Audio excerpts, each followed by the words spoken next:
been as resounding as it is clear. We are in an era of rearmament to respond to the short-term urgency to act and to support Ukraine, but also to address the long-term need to take on more responsibility for our own European security. On Saturday, we also agreed a new £2.2 billion loan for Ukraine, backed not by the British taxpayer, but by the profits from frozen Russian assets.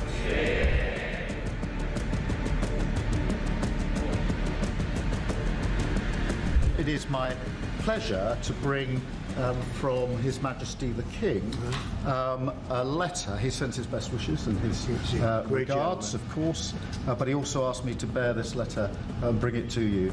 So can I present the letter from the King to you? Thank you very much. Am I supposed to read it right now? Yeah, please do. I will do. I've got to tell him what your reaction is, so I need to know. I need to know. He is a great gentleman. A great, great gentleman. He said he thinks the war's going to go on for a long time, and he better not be right. Well, I just think he should be more appreciative, because this country has stuck with them through thick and thin. We've given them much more than Europe, and Europe should have given more than us, because as you know, that's right there, that's the border. What kind of diplomacy, JD, you are speaking about? What do you mean? I'm talking about the kind of diplomacy that's going to end the destruction of your country. Yes, but if you are not Mr. President, with respect, I think it's disrespectful for you to come into the Oval Office and try to litigate this in front of the American media. You're gambling with the lives of millions of people. You're gambling with World War III. You're gambling with World War III.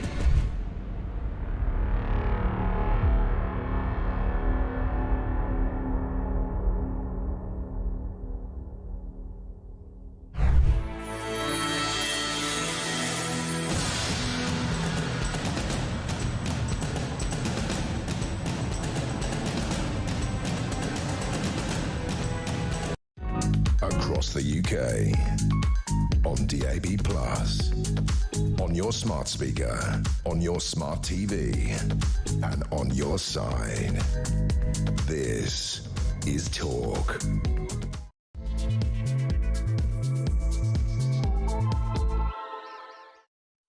Very, very good morning to you. This is Talk, the home of common sense, with me, Julia Hartley-Brewer. Very much appreciate your company. Somehow the voice has survived, I think, the whole week, but only just. Thank you very much indeed for joining us, whether you're listening on DAB+ radio or on your smart speaker, watching on YouTube or on your connected device. It is great to have your company. I do need you to call in today, because I'm going to need your help to get through the show in terms of my voice. Also, obviously needing the help, as always, of Philip Ingram, MBE, former senior military intelligence officer, who joins us today. Very good morning to you. Good morning. Lovely to see you. It's the deep and husky voice today. Yes, I hear. it doesn't seem to be getting any better. I don't know what's going on. These lurgies doing the rounds. I've become a sickly child, but I've been boring everyone about that. You think it's bad on air? Imagine what I'm like off air. But anyway, lots to talk about, and lots of it very much in your area of expertise, Sir Philip. But we are going to be talking about Keir Starmer warning that the British state is overcautious and flabby. I've got to be honest with you, I'm kind of disturbed by any mention of Keir Starmer and flabby. I've got this sort of image that it involves him on a beach, and I just don't want to see it. No, thank you. Anyway, in a speech this morning, which, don't worry, we won't take live because we like you too much. Usual rules apply. The PM is going to promise wholesale reform of the civil service. He describes it as overstretched and unfocused, and he's going to unveil plans to use AI to radically digitise the civil service in a bid to save up to £45 billion. I mean, it all sounds absolutely fabulous, does it not? Do you believe for a nanosecond any of this is going to happen? Is he going to actually reform the state? Tell us what you think. Tell us whether you think he will. Tell us whether you think he won't. And I also want to know why you think he will or won't. Give us a call on 0344 499 1000, text on 87222. Get in touch also on X at talkTV. Calls are charged at the national rate. Text costs £1, standard network rate message. Also, obviously, going to be talking about what's going on in international affairs. Yeah, apparently the Prime Minister does spend some time on that. We know he does quite a lot. But Donald Trump has threatened devastating consequences for Russia if Vladimir Putin doesn't agree to a 30-day ceasefire with Ukraine. US-Russian peace talks starting in Moscow today. The US envoy Steve Witkoff has arrived in Moscow. This after Putin yesterday donned his camo and met with military commanders in Russia's Kursk region, parts of which have been under Ukraine's control since last year. It does look like those Ukrainian troops are being forced out. So we'll see what comes of that. Love to hear your thoughts on that. Always welcome. Plus, Keir Starmer's plan to widen terrorism laws to include lone non-ideological killers like the Southport attacker Axel Rudakabana. That has now been rejected by Britain's terror watchdog due to fears the move could overwhelm MI5. Basically, if everybody's on the terror list, then kind of there's no point in having a terror list. We'll talk about all of that with top experts in their field. And, of course, you and me as well. As I said, do give us a call on any of the topics we're talking about. 0344 499 1000 is the number to ring. Right now, Philip, let's start with... Starmer tackling our flabby state. He used this term flabby, overcautious and flabby. He's written in an article for the Daily Telegraph. I mean, not normally you'd think the biggest fans of the Labour Prime Minister, but he's trying to win them over. At the same time, not upsetting too many people in the civil service, was largely Labour voters, as we now know after years of Tory government, basically saying it's the civil service themselves are fantastic. The civil servants, they're fantastic. It's the system that's wrong. He's talking about he wants to basically change the system, saying it doesn't deliver, it's not efficient, it doesn't deliver well, it's massively bloated.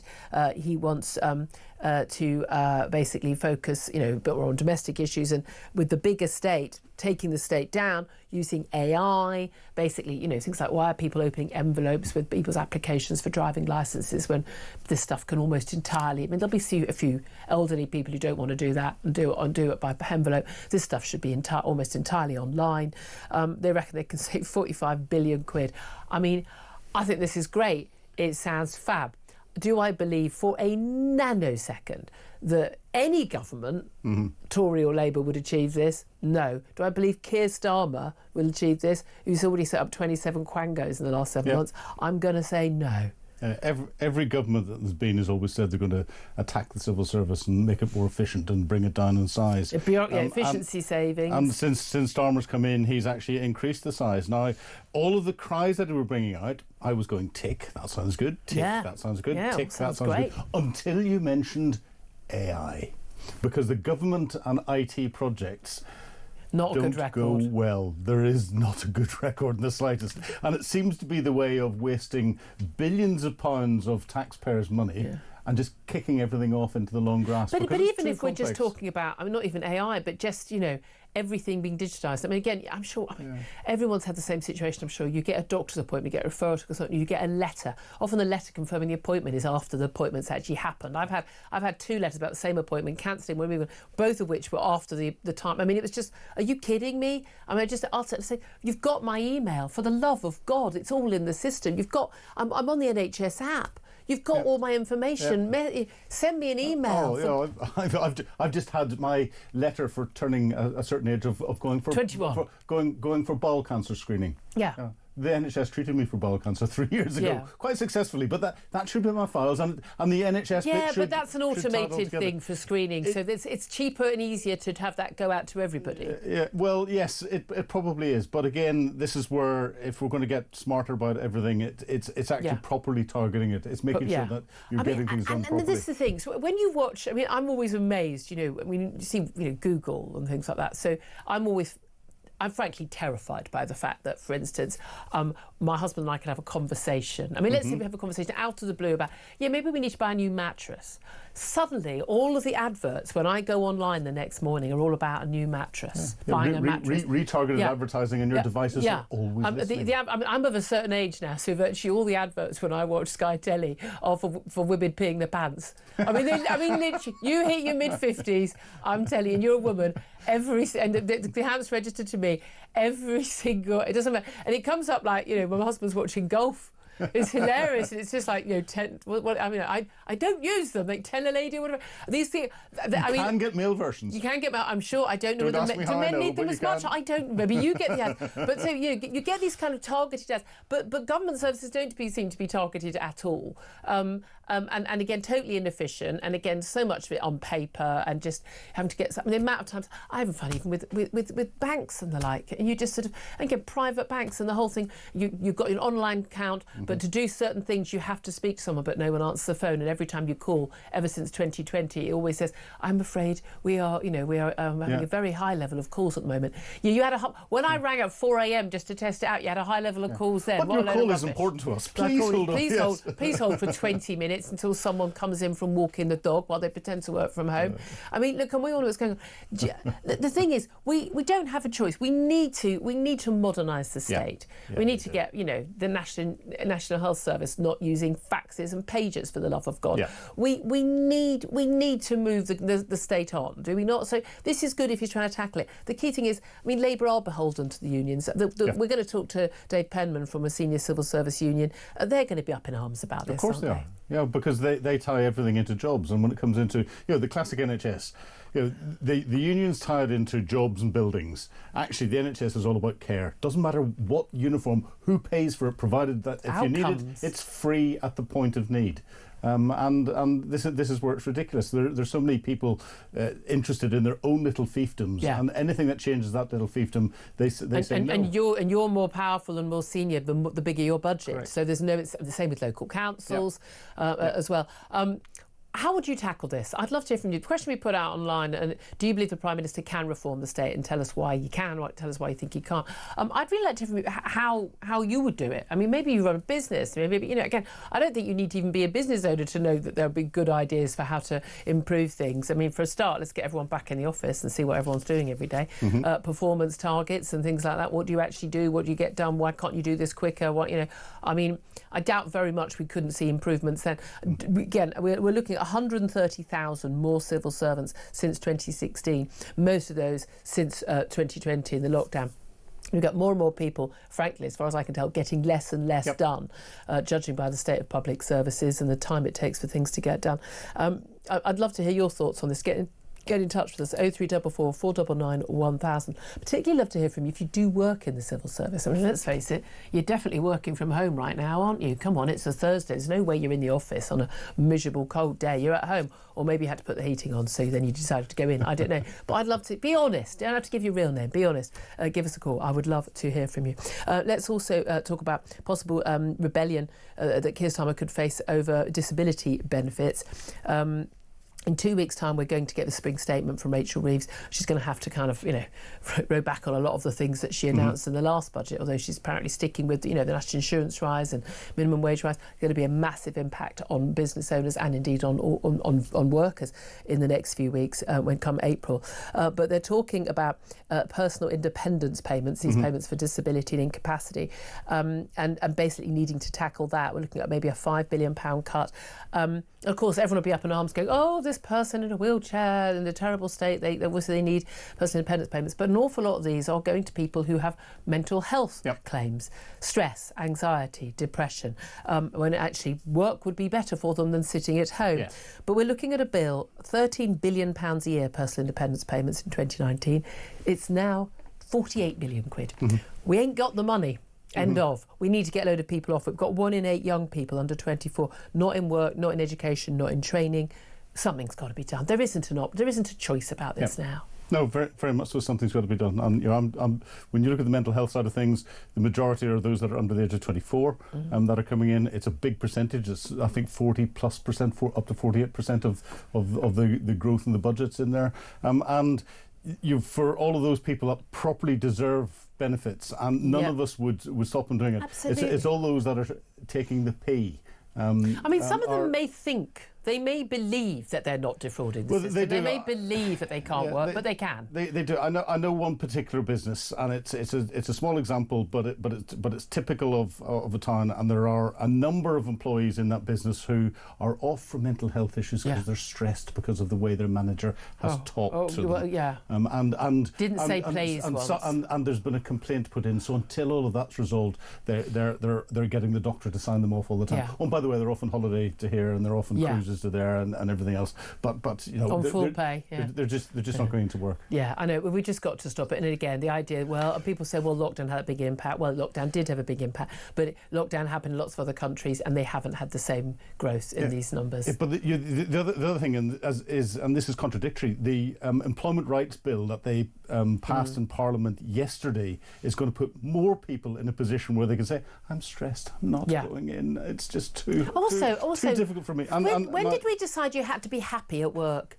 Yeah, well, exactly. I know this. I mean, it's nicer if you're happy at work. Yeah. I'm very lucky. I do a job that I really enjoy. Yeah. But I've done plenty of jobs I didn't really enjoy, and you did them because you needed to pay the rent, and you needed to be able to buy a loo roll, and you know, and tins of tomatoes. Yeah. You know what I mean? I mean, you have to do. No, it's given to you. It's the government. But I didn't. I mean, when I stuffed envelopes, when I sort of said people's pizzas, and when I cleaned toilets, I don't remember thinking, oh, I'm full of joy in my heart at dealing with another drunken customer, you know, in the burger takeaway, or you know, or this mind-blowingly dull job of stuffing envelope. All those jobs, I didn't, you know, I can't imagine most people, you know, emptying the bins. We'll come to that in a moment about in Birmingham. You know, but they're not emptying bins. Are going like, oh, I can't wait to get up at 3 a.m. and deal with people's smelly rubbish in the freezing cold and wet. I mean, you know, of course they're not. But you do it because you have to put food on the table. Yeah. And I just don't understand why these people go, well, I just want to feel valued and happy every day. Well, yeah, but you're not valued every day because you're not very good at your job, and you've got a wrong attitude. And actually, maybe if you worked a bit hard and had the right attitude, you might feel happier. Because I think you can be happy in any job with the right attitude. Of course you can. But fundamentally, you're doing it to pay the bills. Yeah. If work was just fun, they wouldn't have to pay you to do it. Yeah, but you know, I've talked to bidmen, I've talked to cleaners who actually enjoy their job because they're outside. You know, they're outside. They're doing something. They don't have to think too much about it. It's a set. Or you're valued by the local community. Exactly. And they feel as if they're doing something. I've also talked to binmen who hate it. I've talked to cleaners who enjoy what they're doing. They say, oh, I really love making something, and I'm thinking, oh, okay. And I've talked to others who hate it. You know, you get the same on every job. I know, exactly. I mean, again, then there are lots of people who are in some very high-paid, wonderful jobs who don't enjoy it. But again, you're doing it for the money. I'd love to hear your thoughts on that as well. Give us a call, 0344 499 1000. Let's talk about overseas matters. Let's talk about Ukraine. The US envoy on behalf of Trump, Steve Witkoff, has arrived in Moscow. He's going to be talking to Vladimir Putin. This after Trump has said he threatens basically to devastate the Russian economy if Putin does refuse a peace deal. Putin, of course, appeared in his camouflage. It's not a great look. It's not a good look on him. It's not a great look. I don't know if green's your colour, love. Maybe a different palette of olive green would work for you. To Julia wearing a colour green as well. But I don't think this bright green would work as camo. But he was visiting parts of Kursk. Of course, we've seen Ukrainian troops to seize some of that Russian territory. Obviously, it's a bargaining chip if we did come to ceasefire talks. But being forced out now, in fact, being encircled. Now, we understand that this morning, Russia has presented peace demands to the United States, a list of demands. They're thought to include no NATO membership for Kyiv, which basically Trump's already given away, an agreement not to deploy foreign troops in Ukraine. And again, as we would expect it, but again, that's the coalition of the willing that Keir Starmer and Emmanuel Macron have proposed, and international recognition of Crimea and these Donbass, Donetsk and Luhansk provinces and others in eastern as legally Russian territory. Now, I just don't see there's any way that certainly Europe can agree to any of that, other than we have to give in on the NATO membership, because of course that's there could be a veto from the United States on that. But do you think Putin is remotely serious about these peace talks? No, of course not. No, he's out to get as much. Putin's not interested in peace. I think. Have you not read the memo from Donald Trump? There's a few worrying comments coming out of Putin, bits and pieces, and looking at other things. Putin at the same time as being in his camel yesterday was talking about the Great Eurasian Partnership. Yeah. Now, if he brought in, and there's no indication of this, I'm purely speculating here, but brought in from right flank that a peacekeeping force inside Ukraine was going to be formed from China. That would throw a cat amongst the pigeons. I think China would like that because China wants to get operational experience in different places. Putin wants to build that deal with, and Trump. Well, the North Koreans got experience and then realised, turns out it wasn't a training exercise, and a load of them died. But Trump doesn't want that link with China. So I think there's a lot to play out here. The Russians are saying exactly what I thought that they would say. They want more territory than they've got at the moment. Do you think Donald Trump would actually unleash them again? The economic damage he could do, bearing in mind what a huge oil and gas producer America is now. There is always thing about OPEC over the years where they've deliberately, flooded, the market with loads of oil, or they've deliberately restricted oil so that they're keeping the price up. And of course that helps Vladimir Putin, although he can't sell his oil and his gas to the West. He does sell it to China, to India. We're looking also at the possibility of major sanctions on countries like India that buy Russian oil and gas, and then actually, by the way, just ship it straight over to Europe. I mean, Germany's talking a good game. They give more money in a roundabout way to Russia buying their gas than they actually given in aid to Ukraine. So frankly, again, Germany once again not their aid not worth the paper it's printed on. But do you think Donald Trump, after all his lovely words about Putin and his criticism of Zelensky, do you think he's serious about this? It depends on what hold Putin's got over Trump. But Trump has come out with the right comment. The way to hurt Putin quickest is economically, because the Russian economy is difficult and is close to collapse. High inflation, high interest rates. Exactly. War economy now. Donald Trump made an interesting statement yesterday when he was speaking to the Irish Premier, Taoiseach Michael Martin, and talked about oil prices being $65 a barrel, which is the lowest they've ever been. If he brings that right down, that'll have a massive economic impact on Russia and their ability to sustain the war. We know that Putin doesn't care about losing troops, so the military side would take much longer to have an effect on. The economic side, he could hurt Putin very, very quickly. But basically, he floods the market, the international market, with more oil and gas. And brings more sanctions the price down, and then more sanctions, And again, particularly making it harder for... And I've always found it extraordinary the West hasn't put their foot down with countries like India. Pick a side. You've picked the wrong side so far. Exactly. You're either on our side or not. I do not understand why the West is not using its muscles on that. You can do what you want, but you don't get to, for instance, get visas to the West for your people. And Europe could step up and do a lot of this now. Yeah, absolutely. Again, it's all been so half-hearted, and then people say, "Oh well, Ukraine can't win." Yeah, we never did. We never did enough. We never did it soon enough to enable that. I do want to go to a break, but just very quickly, I want to talk about bins, because you are actually lots to talk about Birmingham. Bin strike. It was wildcat strikes gone on for on and off. Now it's like full on. Walked out. They are not collecting bins in many parts of Birmingham. Rats size of cats, we're told. Yep. I don't even have a problem with it. I don't even have rat phobia, but that's terrifying. Yep. Rubbish piling up in the streets. I have no idea how people are coping. You come from Birmingham, but I think you're not affected by this particular... No, I live in a different council area to Birmingham City Council. This is Birmingham City Council, who Labour-run council, who went bankrupt because they got their employment rules wrong and have had to give a lot of back pay. Well, I don't see why dinner ladies should get the same pay as someone working on the street. It was their interpretation and the way they went through, and they've left it open for the unions to work their way through. We've now got the refuse workers who see an opportunity because they were getting regraded, and it's all down to regrading of posts as part of the cost-saving exercise that the council's having to go through, and they've gone on strike. And believe me, a lot of these places are not particularly nice. I'd use a different phrase. Even before the rubbish is piling up on the streets. And now the rubbish is piling up. They are absolutely disgusting. And yet the rats are taking over. As I saw on social media, and I've forgotten who put it up there, but squeaky blinders. Yeah, I mean, just love to hear from you if you're in Birmingham, you're putting up with this. Give us a call, 0344 499 1000. We're going to take a quick break now. Up next, your calls. This is Talk, the home of common sense.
Sorry, Mike. You were saying, Mike. You were saying to me. You literally said all the time, "We've got to wait and see. We've got to wait and see for this great, this great Trump art of the deal master plan."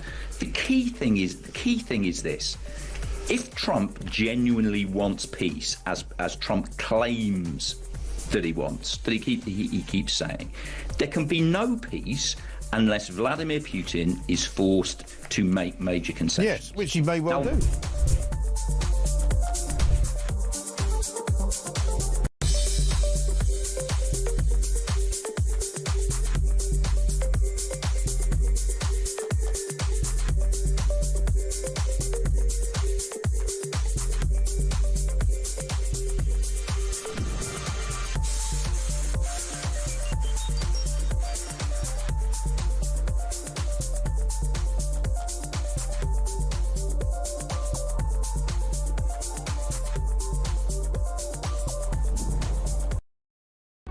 Across the UK, on DAB+, on your smart speaker, on your smart TV, and on your side. This is Talk. This is Talk, the Home of Common Sense, with me, Julia Hartley-Brewer. 10:27. It's just coming up. Coming up, going to talk to Brendan O'Neill about Starmer taking on the flabby state, taking on the civil service. Do you have any expectation or hope he's going to actually do anything about that? Well, a lot of expectation and fear going around from many people, we understand, about benefits and welfare changes. Those are expected in, I think, next week, particularly in relation to personal independence payments, which have ballooned. I mean, like trebled in the last 5 years or so. I'd love to hear your thoughts on that as well. 0344 499 1000. Let's go to George. He's on the line in Dundee. Hello, George. What do you want to say? Hello. It's about the disability benefit. Yeah. I don't think your station and your guests that's sitting there do people any favours by putting on the funny voices to portray people with depression and stress and anxiety. We could really do with that. If you want to discuss it, though, here's my story. Yep. I've been looking after somebody for 11 years, being their main carer. I saved so that I could look after that person. All I want for the government is to give that person the dignity of her own small income. Yeah. So that she doesn't have to depend on me for absolutely everything. There's millions of people now all over this country who will be absolutely terrified. Can I just clarify? So, I mean, you might not want to give personal details. I understand. Is this your wife or a parent or another family? My wife. Your My wife, yeah. I was in a very good paying job. I gave up that job because I knew I would have to eventually... George, we've spoken before about this. I mean, you know, I'm very passionate on this. Yeah. And I really didn't appreciate your guests, Mike Yarwood type funny voices for people that have got depression. I'll just say this to Julia. Yeah, you're very quick to pick up on men who pretend they're women. Yeah. Let's not have your guests pretending they are sick with the silly voice. Right, George, I'm going to let Philip, I think we're both doing it. I'm not going to apologise for it, but Philip, do you want to come in? George, I've actually suffered from depression for a large number of years and was under medical treatment for it. I've suffered from PTSD and I have nearly taken my life on many occasions for it. So I do recognise the challenges there are with mental health and everything else. And the one thing that really grips me in society is seeing so many people taking the P when it comes to claiming benefits, because that takes the benefits away from the likes of you, who's doing an outstanding job and looking after your wife, who deserves that small income to be able to survive. And I know too many people personally who are perfectly fit, who are pretending to have mental health issues. I've known people who've pretended to have cancer. I've known people who've pretended to have other serious illnesses just to get benefits. And therefore, I'm not trying to denigrate anyone who is genuinely suffering. I am been denigrating those who are messing. And we should all denigrate those people, shouldn't we, George? Because those people are taking money away from a system which could otherwise help you and your wife more, could have helped Philip more when he was in need. I mean, do you accept, George, that there are people who are taking the mick, who are swinging the lead, who are claiming to have anxiety or stress, or may even think they have it, but aren't doing anything to stay in work or get back to work, but instead are taking the money from the public purse? I am not an expert on mental health, right? I'm not an expert. That's no the condition that the person I care for gets a benefit for. So I'm not an expert. No, I didn't ask you. Do you believe that there's no one swinging the lead on this?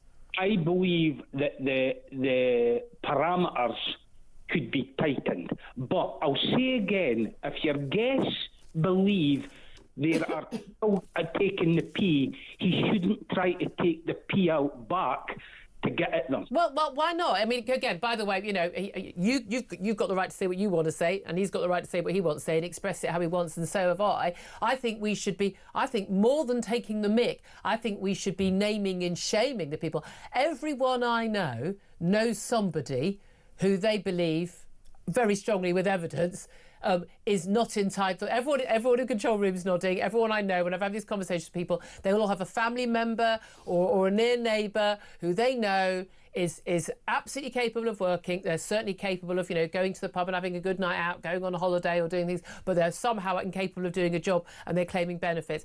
Those people are defrauding taxpayers, and they're particularly harming people like you and your wife who need the benefits. I would like to pay my taxes to ensure that people who cannot work through no fault of their own have a decent quality of life. We haven't got enough money to do that because there are people who are ripping us off. Isn't it right that we do tackle those people, that we mock those people, that we shame those people, that we are angry with those people, frankly, that we prosecute those people because they're stealing from us? You say that, Julia, but there's people landing on these shores every hour of every day that are stealing from us. Well, yeah, and that's another issue we should deal with. But we can't just do one thing. Yeah, you can. Do that first. You do it in order. Once you've done that, once you've stopped fighting foreign wars that this station is also a great cheerleader for, then we can maybe turn more attention to the disabled. I hate to tell you, actually, the cost to the state is far greater from people swinging the lead. I mean, also, quite apart from the fact that the devastation to people's own lives when they don't work and they have no self-respect, self-esteem, can't provide for their own families, that has a massive effect on them, their mental health, their physical health, knock-on impact on the NHS. I mean, the impact is so huge. We need everybody who is able to work working. It's as simple as that. And anyone who's not working, who could work, frankly, I think should be named and shamed. I really, really do. People who cannot, we should give them all the help that we can, but we can't do that because of all the other people who are taking the mick. But George, I appreciate you calling. I'm sure we all appreciate, you know, the work that you're doing to look after your wife. But again, you know, I fear, alas, now, you know, you're going to be in the minority, not the majority. Thank you for that. They've got a Georgina now on the line. Georgina, you're in London and you want to talk about, you know, my favourite topic, bins. Well, I was watching, Julia, about all these bins, and it looks absolutely horrendous. But what's worrying me is the health and safety aspect of this. Yeah. You've got little children walking up and down these streets. There will be rat fecal matter, also urine. This is how the bubonic plague started. You know, there's a reason why we empty people's bins. There's a reason why we don't just leave it as a free-for-all, because it's actually in the interest of everybody that we collect people's rubbish.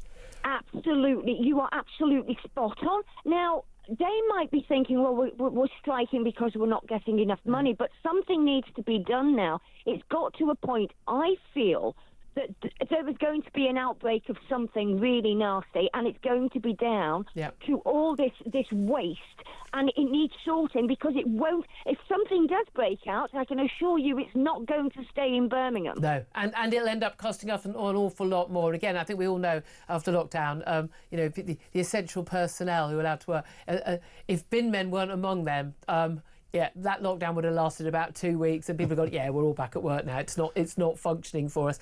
Really appreciate your call, Georgina. Thank you very much. 10:35 is the time. Up next, going to take a quick break, then we're going to hear from Spiked Online's Brendan O'Neill. Does he have any faith that Starmer could tackle our flabby state? That's up next. This is Talk.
Across the UK, on DAB+, on your smart speaker, on your smart TV, and on your side.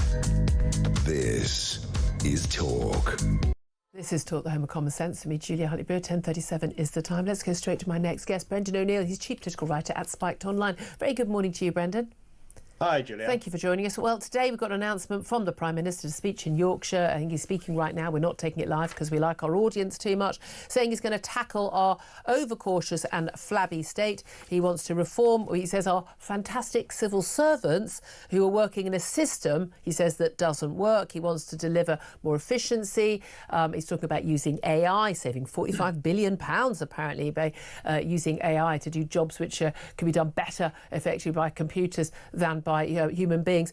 Do you have any belief or faith that the Prime Minister can reform the state?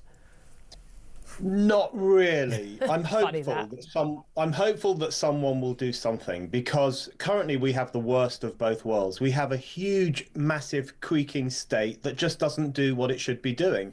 You know, it does too much of the stuff it shouldn't be doing, like DEI and telling parents how to parent and when to brush their kids' teeth and all this other stuff, all this interventionist nanny state stuff that no one really wants. It does loads of that, but it doesn't do enough house building or infrastructure or energy production or job creation, all those things that a state might actually be useful for. Yeah. Or emptying the bins in Birmingham at the moment. Emptying the bins, the practical stuff of everyday life and, you know, making people more comfortable and more wealthy. Those are things the state should be deployed towards doing, but it's not doing enough of that. So something needs to be done, because we live under this bloated state. Starmer is absolutely right about that. But the thing is, Labour is the party of quangos, of bureaucrats. It's the party that loves the European Union because you get to outsource decision making to external experts. That's what it's known for. So whether it can chip away at this state, I'm not sure. Well, and that's the thing, isn't it? Because I mean, this is the man who says he wants to cut the state. He's created 27 new quangos just in 7 months, for goodness sake. Got rid of one, 27 wherever new quangos, they keep coming up against things like the sentencing guidelines issued by the Sentencing Council, going, oh, we don't approve of this. Well, I tell you, former Prime Minister Gordon Brown set up this organisation as an independent body, and they get to do what they want unless you bring in a new law to stop it. And this is part of the problem, isn't it? He says he wants to also use, more AI, stop using so many consultants. And that's one of the things I found very strange. We're told we've got this sort of first-class, world-class civil service, all these, top Oxbridge graduates, and yet they have to pay a fortune, millions and millions, bringing in consultants to tell them how to do things. And I'm thinking, why don't we just hire the consultants and get them to do it in the first place? There is no question that something's gone horribly wrong with our civil service. I mean, firstly, loads of them are still working at home. You always see these reports. Some of them are working in Spain and Australia and all sorts of places. It's crazy. A lot of them are reluctant to go to the office, and that's where I think a civil service should be based. If people are running the country, they should be talking to each other and having meetings and being efficient. But also, we know from the past few years that there's a blob in Whitehall as well. There is a part of the civil service that openly refuses to do what some of the democratically elected ministers tells them to do. So it's a kind of defiant civil service as well. It's ideological civil service. So I think this question goes beyond efficiency. It's also about the political role that civil service plays. Is it going to enact the will of the people as expressed at a general election, or is it going to do its own thing? So there are loads of question marks hanging over the civil service right now. Yeah, I agree with you. And they're neither civil nor servants anymore. They don't serve us. And they're political, not civil. I think a lot of Labour politicians and Labour voters were of the view that, they pretended that they thought that Whitehall was independent when, of course, it hasn't been for many years. I mean, Remainer, Labour voting, woke, you name it. Basically, you don't get ahead unless you are those things. And big state over small state, etc., etc. But they sort of assumed, they've been holding back the Tories and making complaints about any minister who says, could you do your job, please? In the wrong tone of voice. Those people are probably all off sick, claiming personal independence payments now for disability, for anxiety. But they thought, well, when we get in, they're going to be on our side. And it turns out they're not.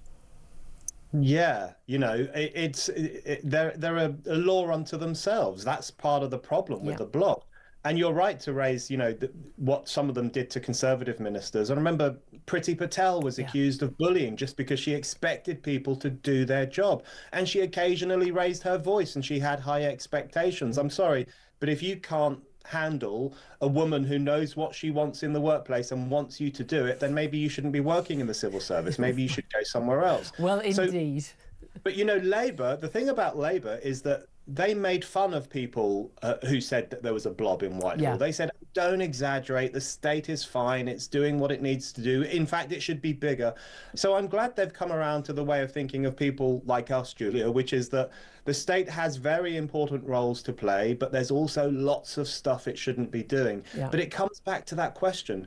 Does Labour trust the public enough to chip away at the state? Because if you are really going to shrink the state and make it more efficient and make it better, you do have to trust ordinary people a bit more and trust us to get on with our lives a bit more without needing the nanny state. And I think that trust is there with Labour. Well, indeed, but also, again, they'll be looking at their voters, their paymasters and the trade unions. We're going to be talking to a trade union leader a little bit later about that. But also, when you look at the people who vote Labour and that loveless landslide that Labour had, you're looking at, public sector workers, absolutely crucial part of that alliance of voters, and they're not going to want to upset too many of them.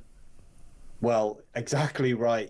Sadly, for the past few decades, we've lived under a kind of feudalistic system where you have this layer of influential, primarily middle-class, university-educated people who run the public sector, who run the social work departments, who run the civil service, who oversee the blob.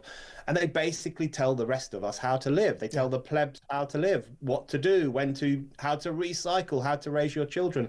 We've allowed this feudalistic system to rise up and to take over what was traditionally seen as a slim welfare state that would come into people's lives when it was really necessary. So there's been a real turnaround in how politics is conducted in this country. And you're right, a lot of the people who have a vested interest in maintaining that kind of overlord system of an overbearing state, they are on the side of Labour. And will Labour want to tick them off? I'm not sure. Yeah, indeed. Now, something else I know you and I have been in agreement on is that we've been very excited and hopeful about Donald Trump being re-elected in America, having lots of criticisms of his as a human being and many of his personal qualities, but a lot of his policies when it came to tackling wokery, climate change, nonsense, and mass uncontrolled immigration, particularly illegal immigration in the United States as well, and all those issues very much on side. However, I know we're also both very concerned about his attitude towards Ukraine. Donald Trump has threatened to devastate the Russian economy, he says, if Putin refuses a peace deal. His envoy, Stephen Witkoff, has arrived in Moscow. Putin has returned, taken the camouflage jacket off after his visit to the Kursk region, to the front line, where Ukrainian troops have seized some of that territory, losing it day by day, but nevertheless managed to take some Russian territory for a number of months. We understand that Putin has come back with basically his demands, no NATO membership for Ukraine, no international peacekeepers, certainly no NATO country peacekeepers, certainly the coalition of the willing that Keir Starmer and Macron are putting together, but also wanting recognition, legal international recognition that Russia now owns Crimea and the eastern Donbass regions. What do you make of this, and what do you think that is going to come of these talks, and what do you think Donald Trump will do? Well, what a relief that Donald Trump is putting pressure on Russia for once. I think the bullying of Zelensky over the past couple of weeks has been horrific, really horrendous. Imagine your country is invaded, your people are slaughtered by the aggressors from Russia, and then you get a telling off in the Oval Office, and then you get demonized on the internet. There are the crankier sections of the online right are so hostile to Zelensky. It's really actually quite repulsive. Yeah. This is a wartime leader who's done a good job of leading his country when it's been under attack. So he leave Zelensky alone, give him the support that he needs. So I'm glad Trump's turning his fire on Russia a little bit. But, the tragedy, Julia, I think, is that there's going to be a deal soon, and it's not going to be to the benefit of Ukraine. I think they have fought an incredibly brave fight. They've put up such a good fight, but the pressure against them is just enormous because they've got Russia invading them. They've got Trump abandoning them. They've got European leaders promising to support them. But these are European leaders who can't even protect their own borders, never mind Ukraine's. So Ukraine is in a sticky position. I think we really do need to get behind Zelensky to make sure that the deal is not as bad as Russia wants it to be. But I do think we're heading for a pretty sad situation. Yeah, although it is interesting, we're calling Trump's bluff and indeed Putin's bluff. I mean, Trump says, Putin wants peace. Putin claims he wants peace.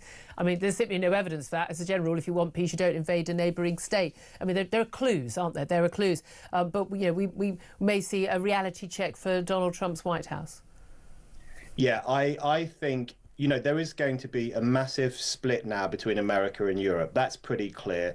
And Europe needs to get its act together. It is astonishing to me that it took an argument in the Oval Office for European countries to get serious about defence spending. In the UK, for the past few years, we've been spending more on sickness benefits than on defence. Yeah. We've been spending more on keeping people at home, many of whom could probably work, than we have on funding the brave young men and women in our defence forces who are willing to put their lives on the line for this country. So we need to sort out our priorities. The fact that it took an argument between Trump and Zelensky to make us do that is astonishing, but thankfully it might finally happen. Indeed. So much more to talk about, but our time's against us. Brendan O'Neill, Chief Political Writer at Spiked Online. Always great to have you join us. Thank you very much indeed. Quick final word on Ukraine from Philip Ingram. Well, it's the US-European split. I think Donald Trump sees Europe as an economic power bloc. That's the enemy, and that's why he's attacking it. I think Donald Trump's blowing up with Zelensky is a personal issue. The more I look at it, rather than they've got history. Ukraine, they've got history. Yeah, indeed. 10:48 is the time. I'm going to take a quick break. We're going to talk about, in the wake of the Southport attacks, why Keir Starmer has been snubbed by his terrorism advisor on whether or not you should widen terrorism laws to include low non-ideological killers like Axel Rudiker-Barner. We'll try and get to the bottom of that up next with Chris Phillips. This is Talk, the home of common sense.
sorry, Mike. You were saying, Mike. You were saying to me. You literally said all the time. We've got to wait and see. We've got to wait and see for this great, this great Trump art of the deal master plan. The key thing is this: if Trump genuinely wants peace, as Trump claims that he wants, that he keeps saying, there can be no peace unless Vladimir Putin is forced to make major concessions. Yes, which he may well do.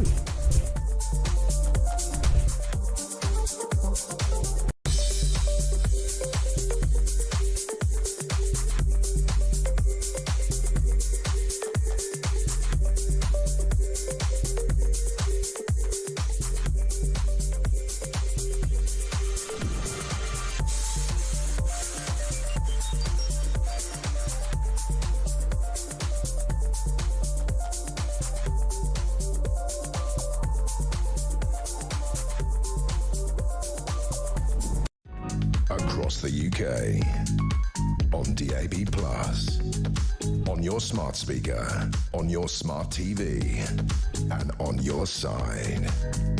This is Talk. This is Talk Home of Common Sense with me, Julia Hartley-Brewer. 10:52 is the time.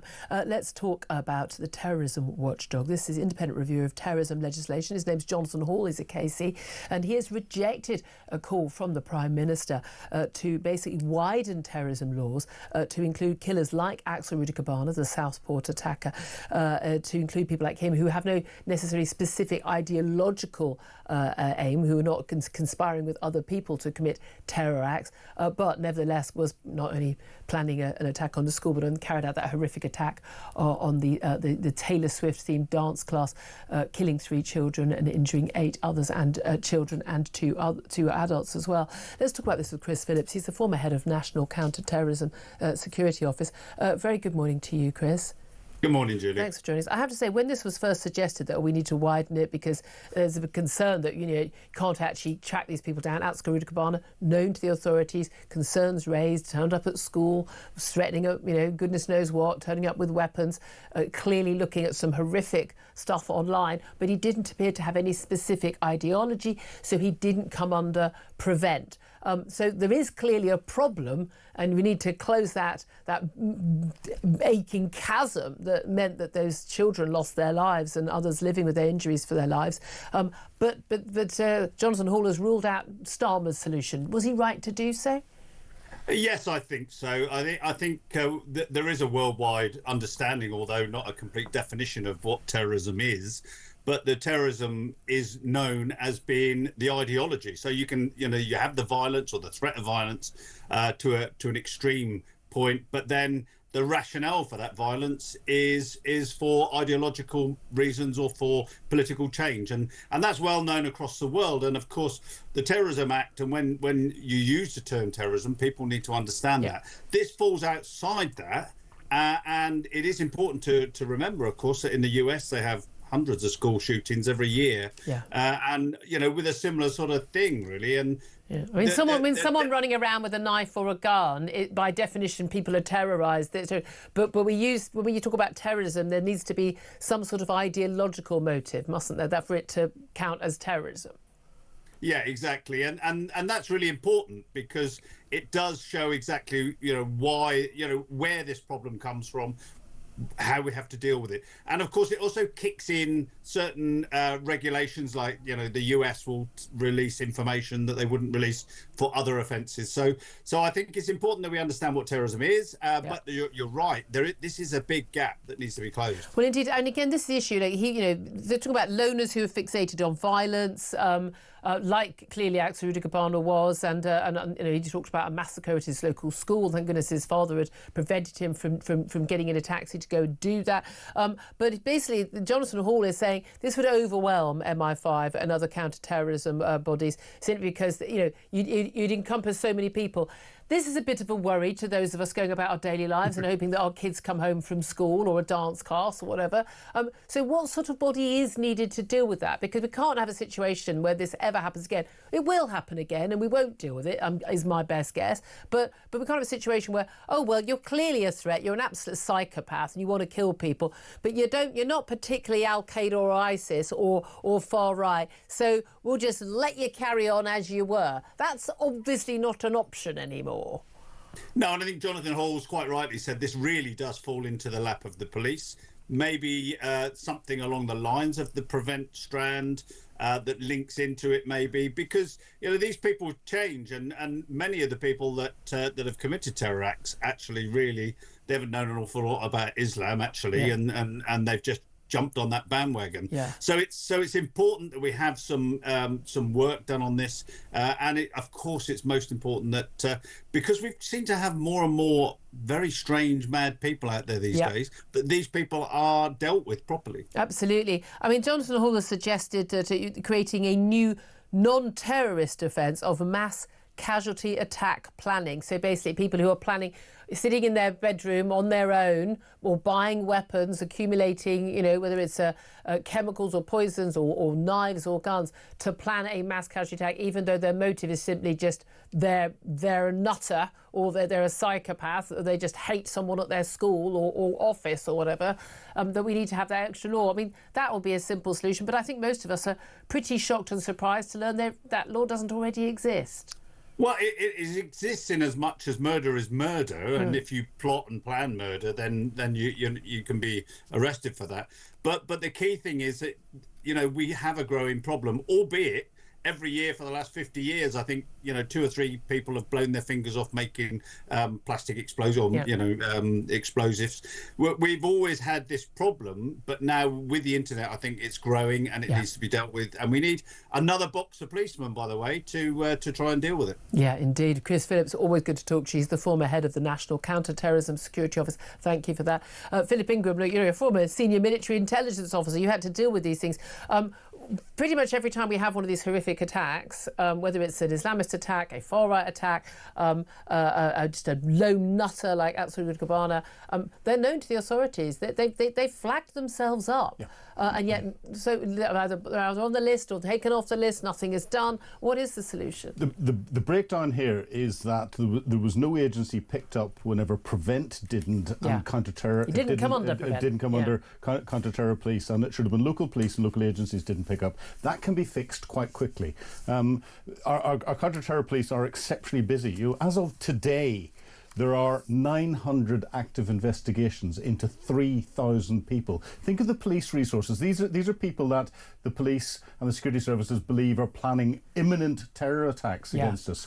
And since 2017, they've stopped 43 late-stage attacks. Since 2018 alone, they've stopped 13 late-stage attacks. We don't hear about these because their measurement of success is nothing happens. Almost by definition, we don't hear about the work that they do. And again, and when we do find that they've said, well, with this, we don't think this person is a threat, and then they go on and kill an MP or kill children, is actually they're comparing them with the other people they've got on their list who they believe is a greater threat. Exactly, and on the watch list, there's tens of thousands on the watch list, and therefore you can't police all of them like that. You have Here's my top tip, though. Anyone who's on the watch list who is not a British citizen, not born and bred here, definitely don't think they should be here. That would be a good start. That would get rid of quite a lot of them, wouldn't it? It would. Just throw that. I mean, mad, crazy, old-fashioned idea out there, not importing more troublemakers. Anyway, plenty more to talk about. Love to hear your thoughts on everything. This is Talk.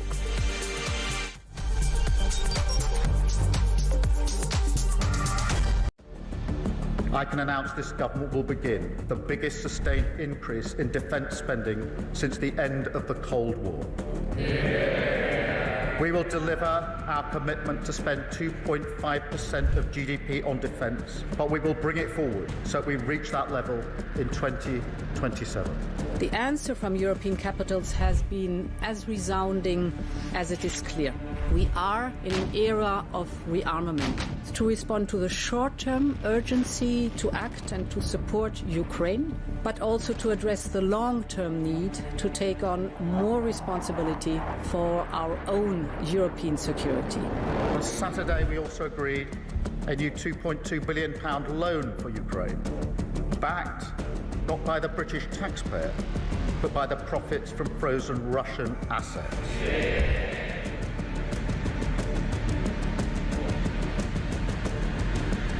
It is my pleasure to bring from His Majesty the King a letter. He sends his best wishes and his regards, of course, but he also asked me to bear this letter and bring it to you. So can I present the letter from the King to you? Thank you very much. Am I supposed to read it right now? Yeah, please do. I will do. I've got to tell him what your reaction is, so I need to know. I need to know. He is a great gentleman. A great, great gentleman. He said he thinks the war's going to go on for a long time, and he better not be right. Well, I just think he should be more appreciative, because this country has stuck with them through thick and thin. We've given them much more than Europe, and Europe should have given more than us, because as you know, that's right there, that's the border. What kind of diplomacy, JD, you are speaking about? What do you mean? I'm talking about the kind of diplomacy that's going to end the destruction of your country. Yes, but if you are not Mr. President, with respect, I think it's disrespectful for you to come into the Oval Office and try to litigate this in front of the American media. You're gambling with the lives of millions of people. You're gambling with World War III. You're gambling with World War III.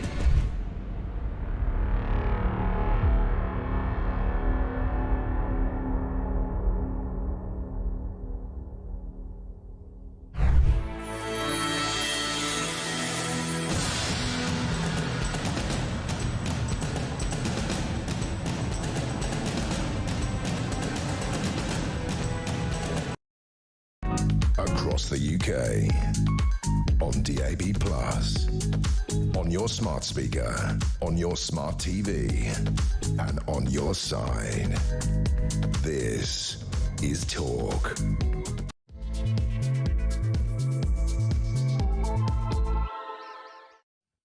A very, very good morning to you. This is Talk, the home of common sense, with me, Julia Hartley-Brewer. Thank you so much for your company. We are available, of course, on DAB+ radio to listen, and on your smart speaker, or you can watch us on YouTube or on your connected device. And it is absolutely fabulous to have you. I'm with you it's all live all the way until 1 o'clock. Coming up in this hour, we're going to be talking more about what Keir Starmer has had to say in a speech this morning in Yorkshire. He's warned that the British state is overcautious and flabby, and he's promising that wholesale reform of the civil service, which he describes as overstretched, unfocused, and he's also unveiling plans to use AI to radically digitise the civil service in a bid, we're told, to save up to £45 billion. Now, my question to you this morning is whether you believe the Prime Minister can reform the state. Tell us why you think he can, tell us why you think he can't. I'm not convinced at all that Labour will get this done.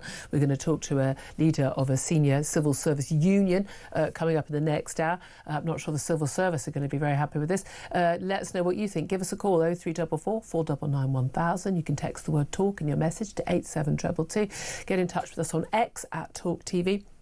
Calls are charged at the national rate. Text costs £1, standard network rate message. A lot of you also getting in touch about their plans for welfare reform as well, particularly personal independence payments for disability and incapacity. Sticking to domestic affairs and what Keir Starmer's had to say in the last few minutes while we've just had the news, Keir Starmer has confirmed plans to abolish NHS England. That is the body that runs the health service for England. He says it's the arm's length body, and he's going to bring management of the NHS back into democratic control. NHS England, of course, was run by Amanda Pritchard from 2021. She was, well, basically, who we're kidding, forced out a few weeks ago. I was absolutely delighted to hear that. Absolutely useless paper pusher. Loads of people on huge salaries working in Whitehall. Now, only in the last few days, we were told that NHS England were looking at cutting their staff by about 50%. Again, if you can cut your staff by 50%, how little are you getting done? But I think this is all part of a move from Wes Streeting, the Health Secretary, to sort of take more control over what happens in the NHS. Actually, I was just trying to... I'm sorry, my colleague just deleted the information I was just trying to read on the screen. The move, it's told by Keir Starmer, is going to put the NHS back at the heart of government, where it belongs, freeing it to focus on patients, less bureaucracy, more money for nurses. The Prime Minister has said, if I could just see the top of... If I can see the next bit, thank you.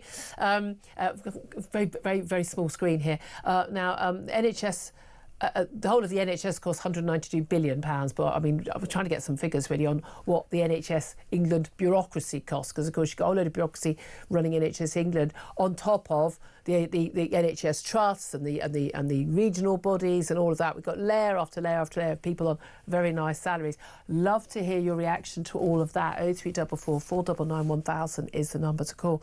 Also going to be talking more about Ukraine.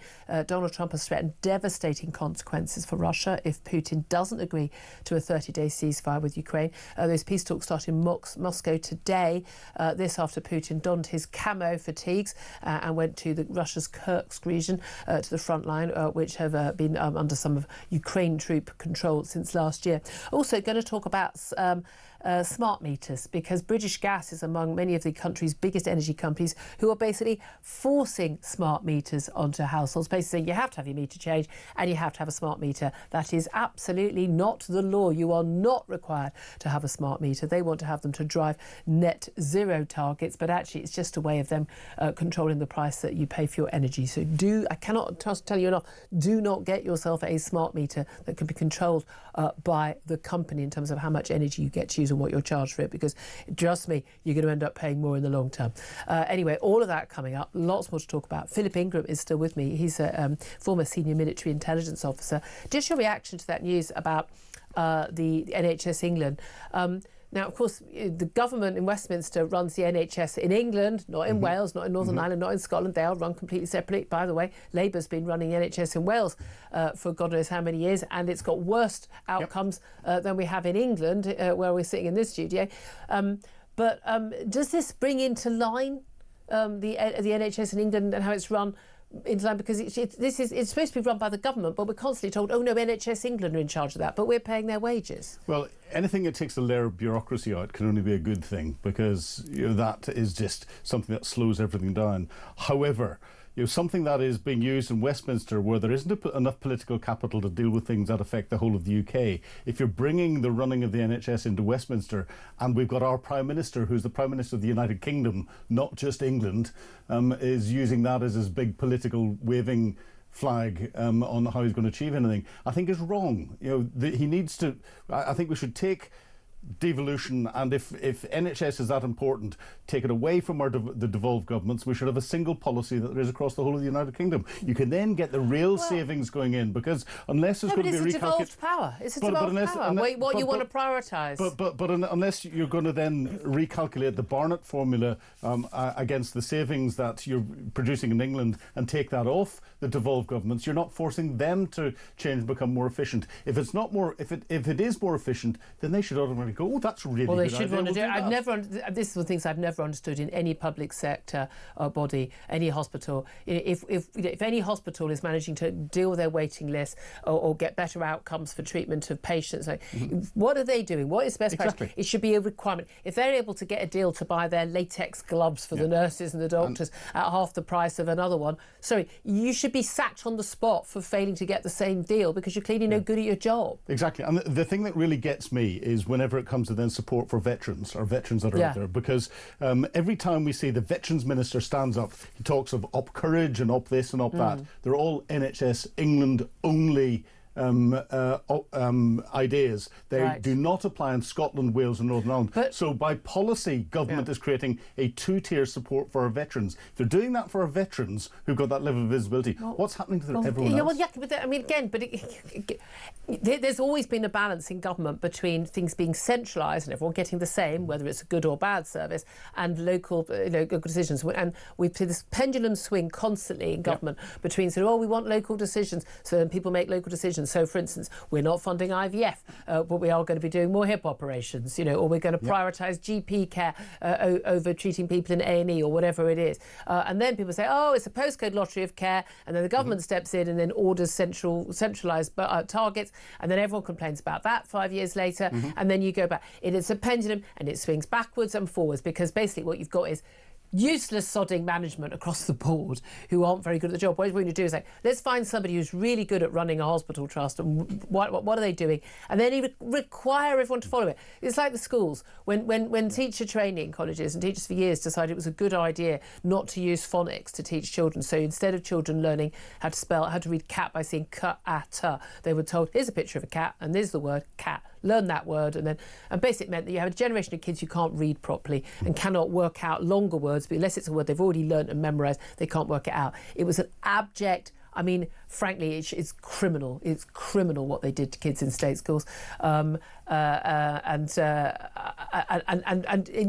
basically, instead of requiring everybody to teach the way that works, teachers fought against that, unions fought against it. We've got all those the blob, and then basically had to impose it. You are required to teach the way that works. But we should have that requirement in the NHS. But look what we've had. We've had this massively bloated bureaucracy. We've got Whitehall. We've got the Department of Health in Whitehall, really close to number 10. And then you've got this NHS England body, apparently completely unaccountable to us. And when I complain about the NHS shut down to everything but COVID for 6 months in 2020. Well, no, that was a decision from NHS England. But if they're not accountable to us, why am I paying their wages? Well, exactly. And every time we get a government coming in, and this is where you're getting political interference in the delivery of care. The delivery of care should be a clinical issue. And we need to get people in who actually understand the delivery of care. And what this is saying to me is that the NHS model itself is wrong. It's flawed. It's time to change it. Can I throw a number at you? I mean, we've got that. Was it 190 odd billion cost of the budget for the NHS in England? The cost of the NHS England staff. The staff. So bearing in mind, none of those people, none of those are attending to you if you've got a broken leg in A&E or giving you cancer treatment. They are bureaucrats. Okay. For this year, the estimate covering managers and administrative staff is, and this is amazing, it's between 2.3 billion quid and 4.5 billion quid. The fact that there isn't a sum, as in, how do you not know how much it costs, right? So it's basically, it could be 2.3, it could be double that.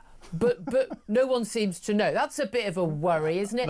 I mean, change down the back of the sofa a couple of billion quid, eh? But those are people who are running the NHS but not actually delivering any care. There's your problem. And it shows the model is broken, and there needs to be a bottom-up and a top-down review of how healthcare is provided. And if that means cracking a few traditional eggs, then we have to crack those my eggs. rule is, if you work in a body like the NHS, unless your job, does that person's job, do you actively contribute to people getting health treatment and living longer? Do you or do you not? And I'm DEI, net zero, all of that. Porters do, cleaners do, people who organise the appointments do. There's all that, But if you ain't doing one of those jobs, then tough. Nope, exactly. This is all part of the flabby state, isn't it? So, I mean, again, I'm quite encouraged by this. Largely have been encouraged by Wes Streeting, the Health Secretary, on lots of the things that he's announced. You're not looking as convinced. As they go, he's one of the good ones. Yes, given what we're stuck with for the next 4.5 years. Yes, but he's again. We're talking about him from a national perspective. He's England only. I'm sorry. Our central government in Westminster needs to lift itself up and start to deal with issues that are across the whole of the United Kingdom. But they can't. These are devolved powers. Well, exactly. I wouldn't have devolved those powers, but they are devolved powers. I mean, and if people in Scotland want to vote for a government, or people in Wales want to vote for a government, or Northern Ireland, which runs these services badly, that is entirely their choice. There you are. Palmer says he wants to tackle the flabby state, the overcautious flabby state is referred to in an article in the Telegraph. He talked about how civil servants are fantastic, but it's the system that's wrong. Well, I mean, again, it's like those people who say all teachers are brilliant. Well, clearly they're not. Yes.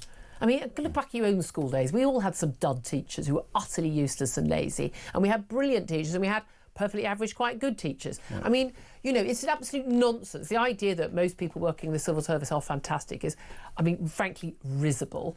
And we can see even at the top echelon, you look at the top people in the Foreign Office, when they were asked to actually come into the office and try and help people get out of Kabul, no, they didn't. I mean, I'm sorry, I'm not even playing along with that.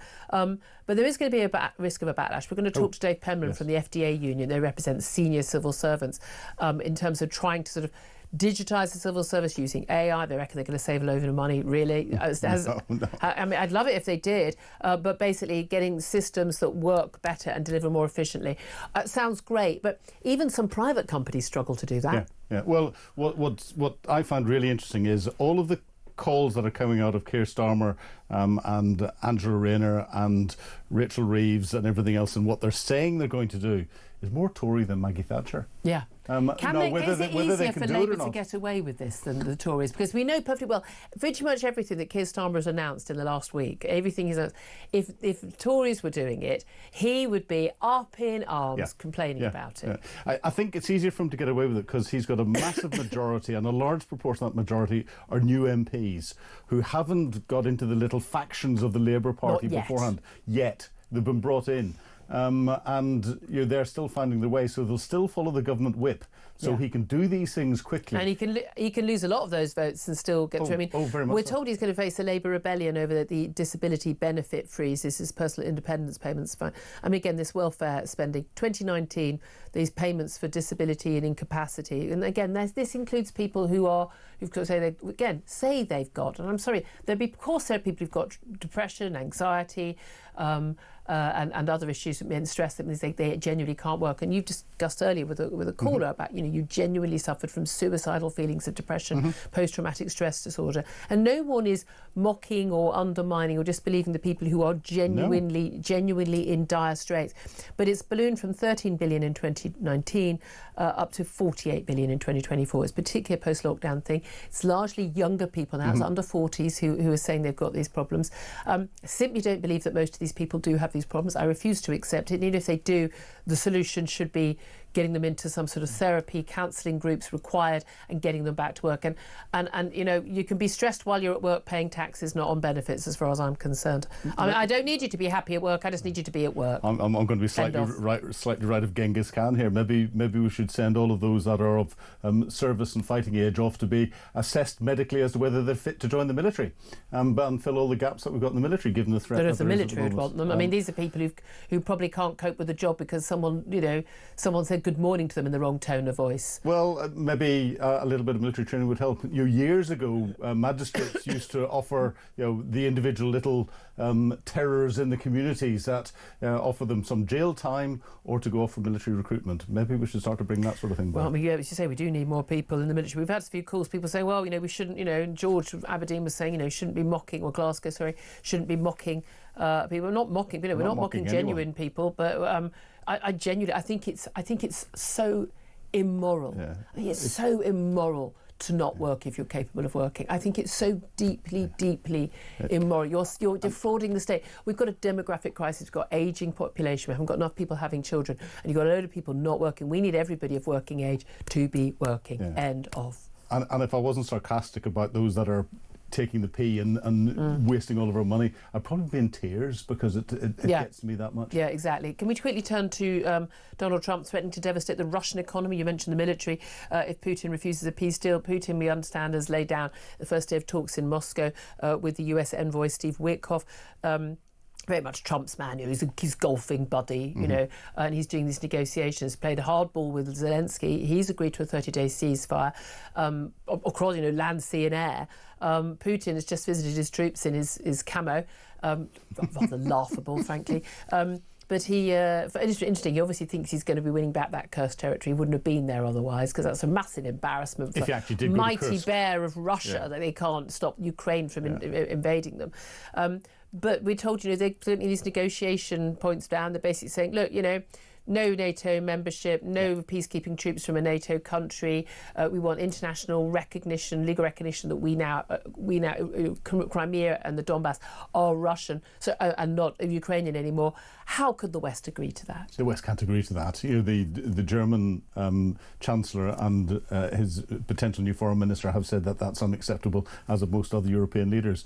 President Zelensky has said that can't be accepted. And actually, if Trump tried to push that, the precedents that would set for other dictators around the world, and Xi Jinping in particular in China, would be frightening, because Xi Jinping would go, oh, I can now take Taiwan quite easily, and that would cause a Southeast Asian pivot, which would make the full-scale invasion of Ukraine that happened just over 3 years ago seem like loose change down the back of the sofa. Yeah, it is extraordinary, isn't it? It really is. Anyway, your calls welcome on all these topics, particularly after hearing from this brand new news that we are going to be seeing the abolition of NHS England. We'll save some money. I mean, they'll hire some of those people back. They'll get redundancy, 100k plus, and then they'll be hired back, because that's what happens every time there is a reorganisation of the NHS. Someone always benefits. But is this good news, bad news? Love to hear from you, particularly if you work in the NHS. Do get in touch. 0344 499 1000 is the number to call. This is Talk.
Sorry, Mike. You were saying, Mike. You were saying to me. You literally said all the time. We've got to wait and see. We've got to wait and see for this great, this great Trump art of the deal master plan. The key thing is this: if Trump genuinely wants peace, as Trump claims that he wants, that he keeps saying, there can be no peace unless Vladimir Putin is forced to make major concessions. Yes, which he may well do.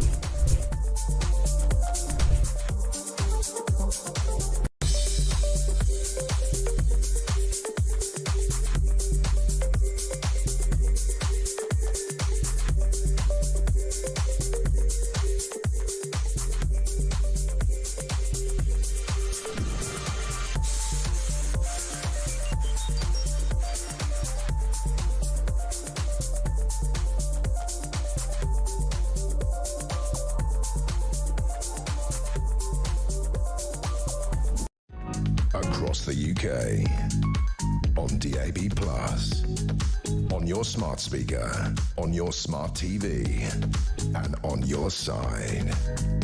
This is Talk. This is Talk, the home of common sense, with me, Julia Hartley-Brewer. Just that breaking news we learnt from Keir Starmer in his big speech today about taking on the flabby state. He obviously thinks NHS England, the bureaucracy that runs the NHS in, it's a clue in the name, England, is too flabby, and he's abolishing it. Wes Street, the Health Secretary, is making a statement to the House of Parliament a little bit later today on that. We believe there's going to be some savings. The budget of NHS England is 190 billion quid, or 192 billion quid for this year, but a bureaucracy of NHS England is, again, bizarre. An estimate between 2.5 and 4.5 billion pounds. Just a little 2 billion here or there. What's 2 billion between friends, guys? What's 2 billion between friends? Just you and my taxes. But I wonder how many of those staff are going to be kept on in the end. But Love to hear your thoughts on that. Do get in touch, 0344 499 1000. We'll talk to you with Dave Penman, who's General Secretary of the First Division Association Union, about that and the civil service changes coming up. Right now, though, let's go to your calls, 0344 499 1000. David is on the line. He's in Aberdeenshire. Hello, David. What do you want to say? Hi, Julia. Great show. Thank you. Very kind. What do you want to say, my love? I tell you what, I just probably a mathematical thing that's going through my head just now. You've got Starmer that's going to tackle something new, which ultimately will be an absolute disaster with this civil service thing. Yeah. And you go and sack, say, I don't know, take off the top of my head, 50% of them, right? Yeah. Now, there's going to be a few, so many thousand, it's probably going to walk into jobs fairly fast and everything else. But the rest of them, are they not going to head towards the DWP? And then you're going to have sort of a bang in the back of the head because straight away it's going to cost more. Yeah. That said, if they're not actually doing much of any use and we're paying them a salary and their pension and all of that, that's going to cost more than them being on benefits. But by the way, if these people are any good, genuinely, if they can't get another job, that's kind of a good giveaway that we would like to get rid of them, though, wasn't it? I know. It's just up here, a bit of a witness. I'm a child of the 60s and 70s, and I have seen it time and time again with highly skilled big yards from the start of the oil boom and all the rest of it. And when I was a child, there used to be huge buses, black and white buses, that used to pick up workers from up to 60, 70 miles away from some of these yards, and it would take them 3 times a day and home again. And these yards all shut down, and I'm from the far north, and basically these people, although they were really highly skilled, right through to managers and everything, it took 30, 40 years before a lot of that recovered, and it's still not recovered. No, indeed. And that's the manufacturing side of things. But I would have thought with these sort of more of the white collar jobs that those skills are, if such as they have skills, are transferable. And again, if these people are apparently good at their jobs and shouldn't lose their jobs, they'll be able to get another job somewhere else in the private sector. Okay. I mean, that would be the argument. But either way, wouldn't it be cheaper to have them on benefits than? I don't know. That's my question. If they're not, I guess you're right. We will find out. But yeah, you're right. There's always going to be the cost savings that they think they're going to get are rarely there as big as they say. There is also an element where of getting rid of people who are holding other people back from doing their job, because you basically thin it down, and other people can then. Get people. You keep the people. It depends. As long as you keep the good people. The worst thing I always think is when you have these across the board. We're just gonna, just get rid. Basically offer redundancy effectively. The people who know they can't get another job are the ones who stay. Could I throw another quick? Yeah, please do.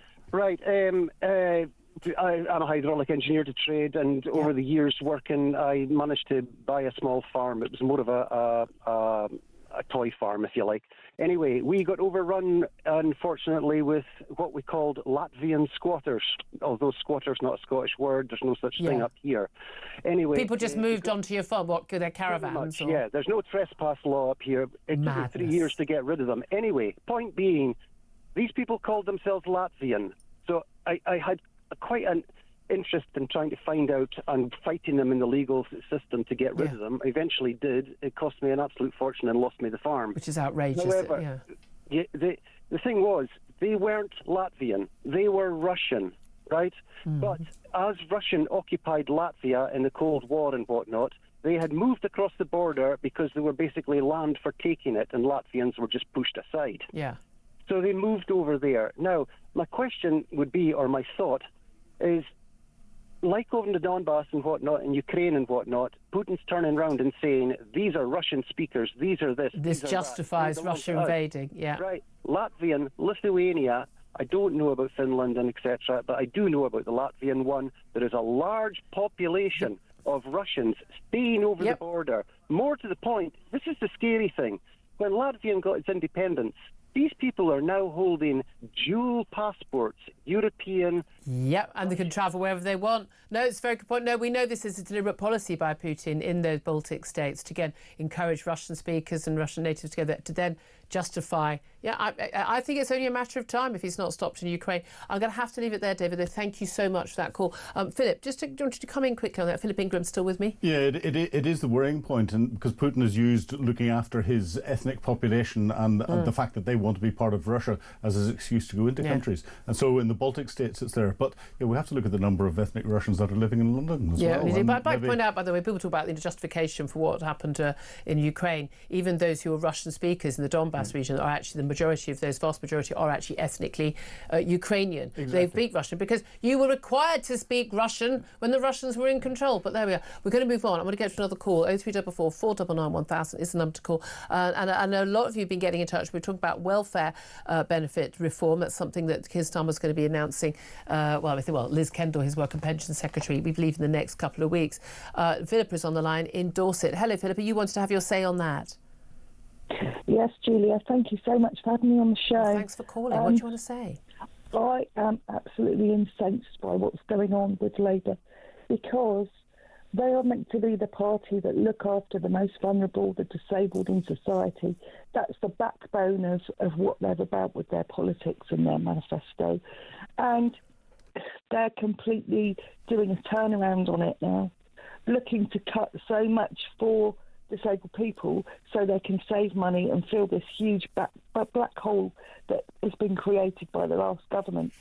And I'm talking to you because I'm a disabled person. I've been disabled since I was born. I've got cerebral palsy. Yeah. And I need to be a voice for the voiceless, those disabled people that can't speak up for themselves. And you can't work because of your disability through no fault of your own. Well, why would you think your benefits would be cut? Because the point of this is to cut benefits for people, or to stop people getting benefits. That should be the aim, who don't need the benefits and who can work. Yes, but the problem being, in 2016, when DLA, Disability Living Allowance, was changed to PIP, I lost my car. Yeah. I lost my benefits for a few months. I had to fight to get that back. Yeah. And it took a little while, but I did it. Yeah. But when I actually looked into why they'd cut it, I spoke to the DWP, and they said, well, there might be the possibility you'll be cured. And I said, what, by an act of God? Yeah, fingers crossed, You're thinking. But this is the thing. But this is where we had personal independence payments and assessments being done by people who had no medical training whatsoever. It was absolutely, people like, do you think someone's legs are going to grow back as well? I mean, absolutely nonsense. Someone with terminal cancer being told, oh, well, if you get better. Well, no, they've been told, I've got terminal cancer. Look, I don't think there's anyone, certainly not in our audience, and certainly no one here in the studio or in the building, who would want anyone to take away benefits that you need to have a decent, good life because of your cerebral palsy or anyone else in that scenario. But do you not think that we need to tackle the fact that we've got a ballooning budget that's being spent on people who could be working? The number of young people under 40 compared with other countries is off the scale, who are claiming mental health problems that mean they can't work. Do you not think that those people are stealing off you? I'll tell you what I think, and I think that basically anybody that's born with a disability, that is, and it's been diagnosed, should automatically get those benefits. I think you're completely wrong. People who get benefits, people who have a disability that prevents them from working, or has extra costs. Those extra payments you need to, because you might need a car because of your disability. Those benefits should be available to people as and when they need them. But there are plenty of people with disabilities who do work and can work and don't need those benefits. No, I'm not talking about working. The problem being with the situation at the moment, employers do not make adjustments for disabled people. I am a very well-educated woman. Yeah. I'm doing a PhD on disability history. Yeah. I'm a qualified secondary school teacher. Yeah. I applied for 130 teaching jobs in 1 year. I didn't get any. I didn't get an interview. Because if you put down you've got a disability, employers don't want to make adjustments. Yeah. Where are all these jobs going to be coming from for disabled people that Labour expect us to have? That is a very, very good point. Philippa, thank you. I really appreciate that. It's a really, really important point. Next time we have a minister on, I will absolutely put that case to them. Philippa in Dorset, thank you. 11:34 is the time. We're going to take a quick break. Then we'll be back and we'll be talking to the General Secretary of the First Division Association Union. That's Dave Penman, about how civil servants feel about how apparently they're all fantastic, but they're a bit flabby. That's up next. This is Talk.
Across the UK, on DAB+, on your smart speaker, on your smart TV, and on your side.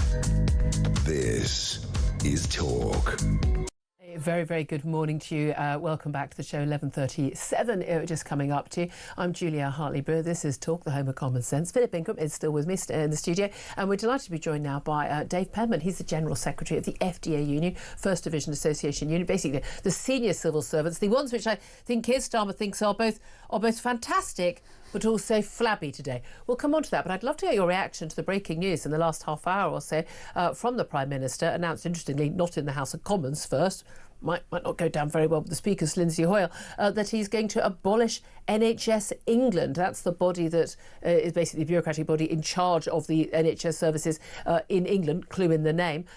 How well is that going to go down in Whitehall? I think we need to see what they're going to replace it with. I mean, what are they saying? Because NHS England's been set up to do a job in terms of running the NHS. They're talking about, abolishing it. So is that reform? Where are those controls and the people doing the jobs that are currently done in NHS England going to be?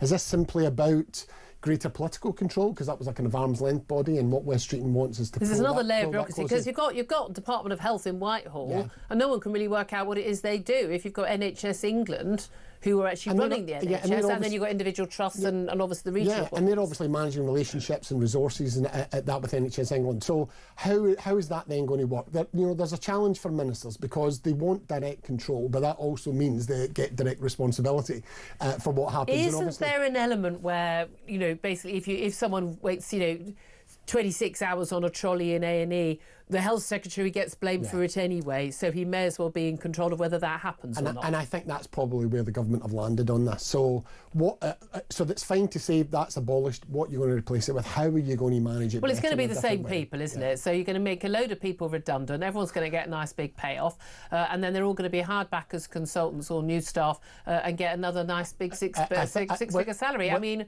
whoopity-doo-dah. Yeah, well, whilst I wouldn't categorise it like that, I think there is a challenge like that. NHS has been this will affect your members, won't it? Yeah, it will, yeah. And we also have members in NHS England as well. So I think... Was Amanda Pritchard a member? I don't say who is and isn't a member individually. So I think the NHS has been full of a lot of reorganisation, not just at the kind of central level, lower down as well, and that takes up a lot of energy and time and money. So I think understanding that's fine, you want to change and you want to cut, what you're going to replace it with is key, and that's not clear yet what is actually going to come with the abolition of NHS. As a trade union leader, are you quite surprised by what Keir Starmer and indeed Wes Streeting have been saying, not just about the NHS, but Keir Starmer in particular about the civil service? He's alternated his language because he's been very critical of the civil service, and then in an article before his speech today in Yorkshire, he wrote an article today talking about how civil service are fantastic, but the system that doesn't work. He's always talking about them being the state is effectively, it's flabby, it's overcautious. He wants to basically try and get deregulation, basically getting it more efficient, using AI. I mean, good luck to him making £45 billion worth of savings with AI. I don't think we've ever had any technological IT project ever involved with the state which has ended up saving anyone money, I don't think. But, I mean, what is your reaction as a trade union leader to a Labour Prime Minister announcing this? I think his language today was much better. I think he said nice things about your members. Well, it's not just that. I think I've criticised the Prime Minister on some of his language about civil servants, and also have to recognise when I think he's got it right.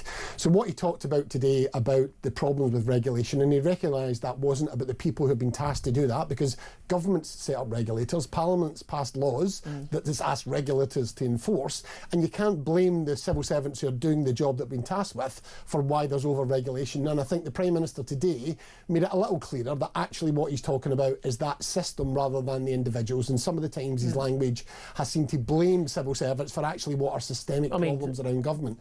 Well, I mean, there are systemic problems. There is a regulation problem. There is all that, but there is also an issue with the blob.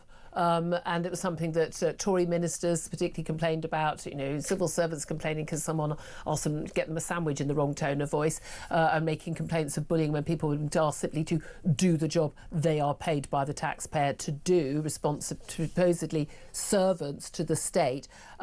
There is a problem with the civil service, is there not? That it's basically got its own, certainly in Whitehall, its own political agenda, its own plans, and if all civil servants were, in Keir Starmer's words, fantastic, our country would be in a much better state, wouldn't it? Things would actually function and work properly. But Julia, the reason why government doesn't work well at times, or when it does work well, the responsibility for that is complex and difficult. So if you look at government is not simply about the civil service in itself. It's also about what ministers ask it to do. So you take the last 10 years, we have had 6 Prime Ministers, 8 Chancellors, 40 different Finance Ministers, over 100 political changes in government. Ministers spending months in departments rather than years. It's a bit like a football team where you keep changing the manager. Yeah. They keep bringing in new ideas and new initiatives, and it's really inefficient. Now, that doesn't mean that also the civil service can't reform or shouldn't reform or do things better. But the reasons why, if you genuinely want to fix government, you need to look at what the problems are, and those are complex. Rather than point the finger saying it's all ministers' fault or it's all the civil servants' fault, it's about saying what gets in the way of it. The language today, I think, was a lot better because the Prime Minister recognised that some of the reasons why we're in this place of the madness he talked about over-regulation, right, about the jumping spiders, whatever the examples that he wants to give, are about laws that have been passed and what governments have done in the past, rather than simply saying that's the problem of an individual civil servants and what they're doing. I think recognising that is a good step to start fixing it. But it's not necessarily either or, it can be both, can it not? Would the civil service do a better job if it was largely in the office with people working together in the same building, be able to say, hey, Dave, I've had a problem with this. Can I fix it? Oh, brilliant, lovely, great. That's sorted, lovely, jubbly, as opposed to organising a 45-minute Zoom meeting tomorrow after I've walked the dog and put the laundry on. The reality of how civil servants work has changed completely. So one of the things the government are very keen on, and the last government was as well, about moving people out of London. How'd that work out? When you move, for instance, the Office of National Statistics to Newport, and was it 80% of senior staff didn't go, so they lost a load of massive skills and expertise. But that's not what's happening now. They've moved 22,000 people out of London. This government wants to move further and faster on that. That means when you're a civil servant as part of a team, chances are that the rest of that team are not all just sitting in the same office. Yeah. It's not that they're sitting at home. They could be in Glasgow, they could be in Manchester. The way people work is changing, and that means it also provides opportunities for people to work more flexibly. There's a balance to be struck between in the office and there is, but fundamentally, if the people who Julia. pay your wages and the people who are accountable, the ministers, if they say, we'd like you in the building, we'd like you to attend this meeting in person, and civil servants threaten to go out on strike because they're asked to turn up to the office 3 days a week, I mean, something's going wrong. At the end of the day, your employer gets to tell you where you work within reason. That's only in a small number of places where that's happened. It's not us as a trade union that do that, and most civil servants recognise that there's a balance to be struck between being in the office and that. What's productive in the office and what makes no difference. What we don't want is civil servants who are told to come into the office, and when they sit in the office, they're sitting on Zoom calls the whole time. Because why? What is the point of doing that? So organising work well is a key element of it, but it also saves money. The government and the taxpayer have saved hundreds of millions of pounds in the Whitehall estate, and they're closing building after building. Yeah, it's all very well. There's also, you lose efficiency, you lose training, you lose the ability of younger people coming through the system, communication, teamwork. We saw what happened when the Foreign Office people were working from home. People will have died in Afghanistan. People got trapped in Afghanistan because Foreign Office workers, civil servants, I spoke to a civil servant at the time who told me there was no difference between his access to info. Of course they said Well, this is reality. This is someone who said that from home he can access the most confidential information that he can access in the office, that there was no difference. Yeah. That's not the reason. Was the rate of working. That's not the reason why. And the all hands on deck. And most of us in sort of jobs that have been in a situation where it's just a moment, like in our business, there's breaking news, something's happening, all hands on deck. Teams who are working on other shows, like, right, literally, there's a terror attack, there's something happening. Right, everyone, you hit the phones there, you get your contacts. People working together. That is very different if people are working from home. And basically, we are in a non-stop crisis in this country in terms of our public Julia, services. there are 500,000 civil servants. Not everyone's doing that type of work. No, some I know people are doing work that reflective. Some people are doing work. The HMRC did a study of looking at the efficiency of working from home versus working in the office. They could see no difference in terms of output around it, right? Because the nature of work is different. Some jobs will require you to be in the office 5 days a week, and there are other jobs that you can work flexibly. That's what we've got to get to, not arbitrary figures that are the same answer for 500,000 people doing very different jobs. It's interesting that an awful lot of the top private companies in the world have now moved back from people working from home to getting people back in the office because of the communication, the team building, some have. The focus. Some haven't. The big ones have. Well, they're all moving back HSBC to it. are moving from Canary Wharf back into the city. The last time I was here, I gave this example again, right, kind of stuff, because they've cut their floor space in half. Right, they're saving a fortune by moving to a smaller accommodation because they can see they can get the same delivery with less footprint. Now, this is a balance to be struck. We're not ideologues either way on it, right? So that's what we're saying. The new world of work is different for people. There's flexibility in there, and that also means at times they need to be in the office. And will that, do you think, will that involve AI? Now, the Prime Minister said today, they're talking about AI can often do the job better. People should not, where their substantive work is something that could be done, by a clever computer. I mean, just things like, opening envelopes for people applying for driving licences and things like that. We need to digitise the world. Is there a problem in the civil service that it is still basically kind of 20th century, not 21st century? Well, it's interesting. I was on Newsnight last night with an AI specialist who talked about how her view in terms of digital government, her view would be that the UK government's probably something like third and fourth in the world, that what we did around gov.uk and how people access some of those public services have been quite innovative. I think there's a question about how you keep up that pace of change, that kind of digital by default that certainly Francis Maud was a big advocate for, that started a lot of this. How do you move that to the next level is the big challenge. And I think the question is, and I think that this has been my one concern, look, I think there's a real danger with this. The government overplays its hand. That, you know, that you say, look, actually, we can transform this, where inevitably these things are going to take time and going to change. Okay. And it's different when it comes to public services. You know, if Sainsbury's get it wrong and introduce an AI tool and there isn't a can of beans on the shelf... We've got a choice to go to Tesco. Right, right. But that's not the same when it comes to public services. If you're dealing with benefits, if you're dealing with health services, you've got to think about what the consequences are, which means inevitably it moves slower. Dave Penman, thank you very much indeed. Apologies for the coughing there. General Secretary of the FDA Union, really appreciate you coming, and I'll get Philip's thoughts on this after we go for a break so I can get a cough in. 11:48 is the time. This is Talk.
Yeah, maybe it's fitting the way that Manchester United have been run over the past couple of decades that the new stadium looks a little bit like a circus tent.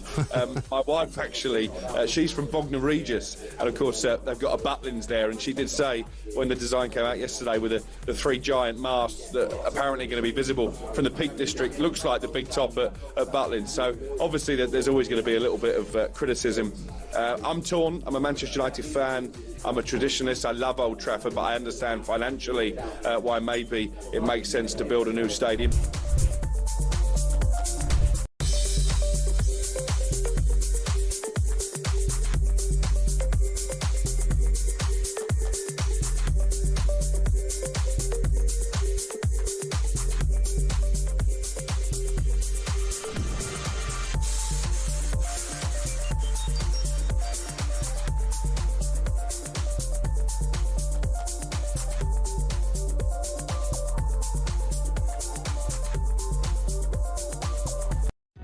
Across the UK, on DAB+, on your smart speaker, on your smart TV, and on your side.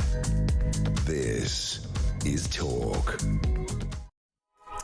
Good morning. This is Talk, the home of common sense. 11:51 is the time. Philip Ingram's still with me. Got to give you a chance to give a very quick response to what Dave Penman was saying. I thought Dave was being very positive about the whole thing, and to have a union leader. He wasn't flabby at all. Exactly, especially in the civil service, who's embracing what the Prime Minister's saying, especially whenever the Prime Minister is suggesting that AI is going to take some of his senior civil service jobs. I thought it was very good. Yeah, very interesting. Very interesting. We shall see. I'd love to hear your thoughts on all of that as well. 0344 499 1000.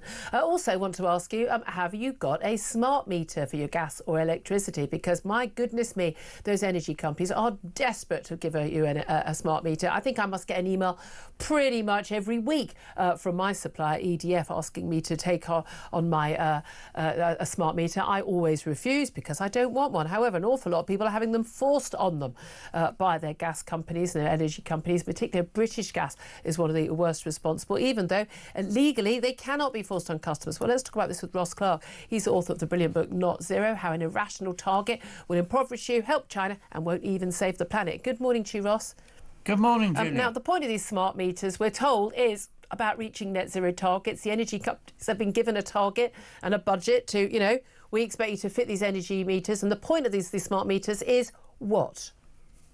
Well, the sort of long-term plan here really is to have all homes fitted out with kit which can allow energy tariffs to be varied during the day to cope really with the intermittent supply of wind and solar energy. Of course, you know, we know you have a grid that's based on wind and solar energy. Sometimes you've got masses of energy, it's very cheap. Other times you've got a shortage of energy and it becomes very expensive. You've got to fire up gas power stations to fill the gap or have some kind of energy storage. And at the moment, we don't have a sort of pricing mechanism which will enable energy companies to try to manage the demand and supply in that way. But smart meters are the way in which... That's the way they do it. And they're often marketed, and you see these adverts, they've got, you know, Olympians and stuff advertising, saying, isn't it brilliant, because I can put the washing on overnight, or I can do this, and I get to save money. But of course, it's not about, the aim is not to save, for customers to save money, it's to ration energy. And the only people you're going to ration energy to are people who need to make those cost savings. So basically, it's going to be a message which is, look, on a cold winter's night, there's no solar power, no wind power, and it's all costing an absolute fortune. And we've gone to these mad net zero targets. Basically, if you're under a certain income, you're not going to be able to afford to put your washing machine or your kettle on or put the oven on and cook. But if you're over a certain income, then you will be able to. I mean, that's horrific. Yes, of course, the people who really will lose out through this are people who don't have the sort of software, the AI and the technology and so on to manage their energy demand in this way. And it's going to be absolutely massive differences in the price of wholesale electricity as we move further towards wind and solar. I mean, you know, we're getting, fortunately, you know, it's quite regular now to have times when wholesale energy spikes sort of 10 times what it normally is and so on. And yeah, smart meters are going to, at the moment, you know, you've got a smart meter, you can get an energy company will offer you a special deal, so we'll cut your energy costs when you know, energy's plentiful, and they're only telling you the good bit of the side of it, the carrot. And of course, you know, further down the line we'll get the stick, where we start getting charged huge prices for energy spikes. And the way the wholesale market works in Britain, it's done on sort of half-hourly intervals, and so we face a future really of, if we all have smart meters, we face a future where our energy tariff will change from half hour to half hour. And, you know, that's going to be okay if you're really good at using the technology and... yeah, and you're aware of it. I mean, most people, you come in, you need to put the washing machine on because your kids, you know, got their school uniform filthy, you don't have a second one for them, you need to put it on and you need to get it dry ready for the morning. You haven't got a choice, you can't put it on at 3 in the morning on a timer. Again, it's just it's a complete lie about how most people live their lives. But the interesting thing is people are being told you'll save money from these smart meters. That is not. If they thought you'd save money from them, they wouldn't give you them in the long run. I mean, that's just not how private business works. But often people are being told, you need to have a new meter, your regular meter, your normal meter is old, you need to have a meter, and the only options are smart meters. Now, that is categorically not true. Citizens Advice have been putting this, making this very clear. Legally, they are not allowed to force one on you. And one of the options should be you can have a so-called smart meter, but they can effectively make it a dumb meter, can't they? But they are legally required to do that if you request it. What does that actually involve? You can still request to keep your dumb meter, but there's the government's latest wheeze coming up this summer in June, in fact, is to switch off the radio signal which switches homes between people with economy 7 meters, switches them between the daytime rate and the nighttime rate. And that's a very predictable daytime rate and nighttime rate. It's not, you know, to be compared with the spike in energy prices, which I've just been talking about. But that is going to mean that anybody with an economy 7 meter from June will be stuck on the daytime rate, even at night time. Wow. So no economy. Yes, my electricity company, I think lots of people, is now sort of badgering people, saying, look, you're going to have a smart meter to retain your off-peak electricity. Right. So, but it's interesting, isn't it? Because they're just coming up with a new wheeze almost every month to try and get people to have those smart meters, because they were required to put in tens of millions of the darn things, and people don't want them. People can see through this. They don't want them. They understand. Anyone who suggested to me they're going to get one, family member, people in my building, and I would say to them, don't, here are the reasons why not to get one. They all go, oh God, no, I'm not going to get one. But at the end of the day, a lot of people are going to feel like they're being forced to. But it's interesting that these energy companies, they are literally forcing them on people, and they have no legal right to do so. So people do stand extended. You can get a smart meter, a new meter, and they're only making the new meters, but you can have it turned to dumb effectively, so they can't regulate the price you pay for different times of the day for your energy. And that would be the only answer, I think. But again, wouldn't need to do any of this if we just had abundant, plentiful, cheap energy. Gosh, I wonder how we'd get that, Ross, eh? We've talked about it many times. Ross Clark, author of Not Zero, thank you for that. Philip Ingram, I wanted to ask you about that, but I'm just going to bring you some breaking news related to Ukraine. An aide to Vladimir Putin has issued a statement saying they're dismissing a short-term ceasefire for Kyiv, this 30-day ceasefire that Ukraine has agreed with the US. The aide to Vladimir Putin has said it is nothing but temporary respite for Ukraine. Your reaction to that? Well, if the Americans have been saying the ball's now in Putin's court, that has just been whacked straight back at Donald Trump. Yep. So the ball is now in Donald Trump's court. His reaction is going to be critical. What is he going to do? It's absolutely fascinating. Well, we're going to talk to Mesa Gifford coming up next. He's a former British volunteer with the Ukrainian army. Find out what he thinks of those negotiations for peace. Plenty more besides. Lots more of your calls coming up. Keep them coming. 0344 499 1000. Philip Ingram staying with me. Lots more to come. Lots more Top Gus. We were talking about woke Snow White as well. That's talk. Home of Common Sense.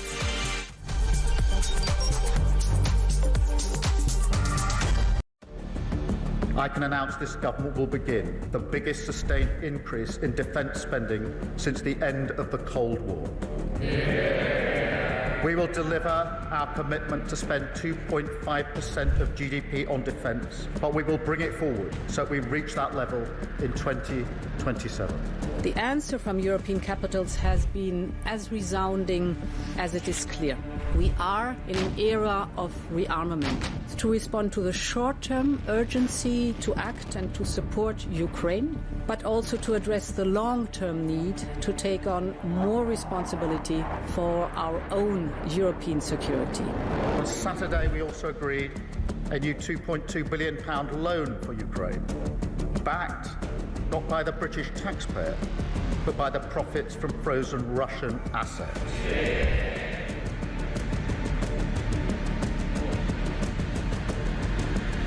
It is my pleasure to bring from His Majesty the King a letter. He sends his best wishes and his regards, of course, but he also asked me to bear this letter and bring it to you. So can I present the letter from the King to you? Thank you very much. Am I supposed to read it right now? Yeah, please do. I will do. I've got to tell him what your reaction is, so I need to know. I need to know. He is a great gentleman. A great, great gentleman. He said he thinks the war's going to go on for a long time, and he better not be right. Well, I just think he should be more appreciative, because this country has stuck with them through thick and thin. We've given them much more than Europe, and Europe should have given more than us, because as you know, that's right there, that's the border. What kind of diplomacy, JD, you are speaking about? What do you mean? I'm talking about the kind of diplomacy that's going to end the destruction of your country. Yes, but if you are not Mr. President, with respect, I think it's disrespectful for you to come into the Oval Office and try to litigate this in front of the American media. You're gambling.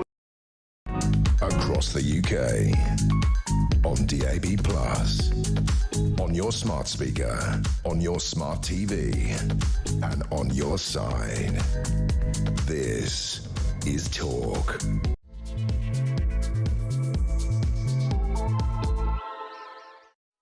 A very good afternoon to you. Welcome back to the show. I'm Julia Hartley-Brewer and you're with Talk. We're on DAB Plus Radio on your smart speaker. Of course, you can also watch us on YouTube and on your connected device. Great to have your company with you all the way until 1 o'clock. Coming up in this hour, I'm going to talk the latest on Ukraine. Donald Trump has threatened devastating consequences for Russia if Putin doesn't agree to a 30-day ceasefire with Ukraine. Now, US-Russian peace talks started in Moscow this morning. Already we've had an aide to Vladimir Putin in the last 5 minutes dismissing the short-term 30-day ceasefire for Kyiv, saying it is nothing but temporary respite for Ukraine. So the ball very much kicked into Putin's territory, Putin's side of the court, and now back in the side of the court for the US to take action. Putin, of course, met with his military commanders on the front line in Kursk, one of the Russian regions where we have seen Ukraine soldiers seize control in the last year.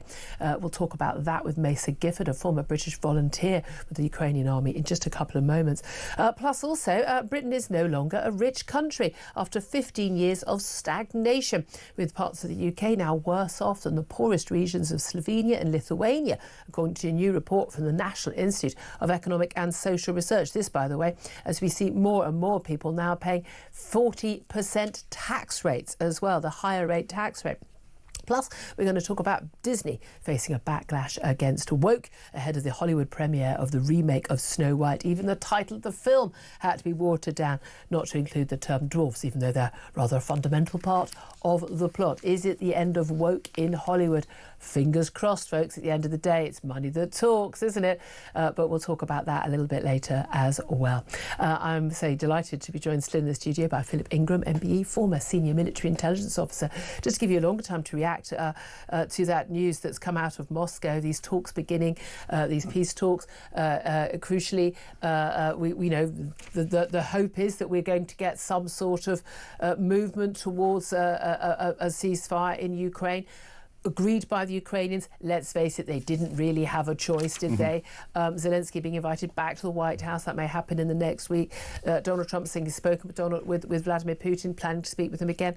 But we understand an aide to Putin has dismissed the idea of this 30-day ceasefire, saying it's nothing but temporary respite for Ukraine. This was pretty much what you were predicting at the beginning of the show. Well, exactly. And, it is, it's part of Putin's playbook, but now Donald Trump has to step up and do what he's doing very robustly in his trade wars around the world, do this with Russia, because... Yeah, be as strong with Russia as you are with Canada. Well, exactly. The Ukrainians have given their peace. The Americans are happy with that. The Americans have taken that to the Russians, and the Russians have kicked it back at the Americans again. So this is now Russia, America. In a spat. So we'll see how this plays out as soon as Donald Trump, I don't know what time he wakes up, and when he gets onto Twitter. It can't be too long away, but we'll see what his reaction is. Well, indeed. Well, let's talk about this right now with our next guest, Mesa Gifford. He's a former British volunteer with the Ukrainian army and joins us once again. Good afternoon to you, Mesa.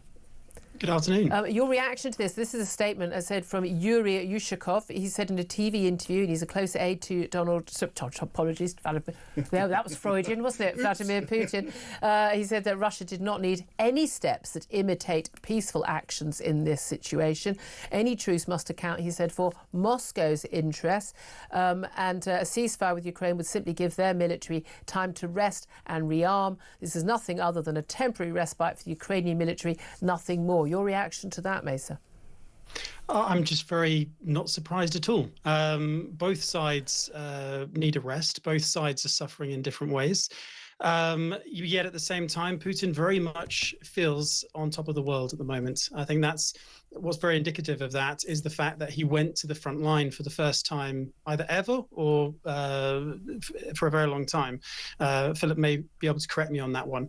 But either way, he's very rarely seen on the front, particularly in Kursk, which was always been a thorn in his side and a huge embarrassment to him. Yeah. Him turning up there shows his confidence in that sector of the front line. It also shows that he's very confident where the wind is blowing at the moment. He's seeing a lot of his narratives being played out by the Trump administration, and he's playing playing tough. I think he thinks that he's got the Ukrainians on the run, and he doesn't need to do a deal just yet. Yeah, well, we're constantly told, Ukraine cannot win this war, but the war is not going to end. But again, I do think Ukraine could have won this war if we'd given enough aid and given it soon enough, and given the heart and the soul of the Ukrainian people and their willingness to fight. I mean, again, given that most people thought that Russia would take Ukraine in a matter of days, I think they put paid to that 3 years on.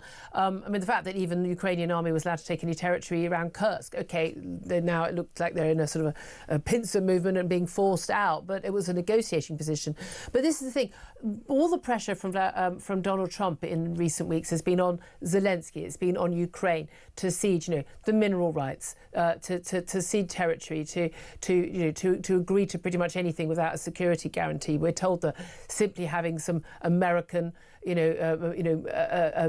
drilling companies in Ukraine would somehow provide enough security. But of course, no one sensible believes that. So Putin is quite right to feel that he's got nothing to gain from this.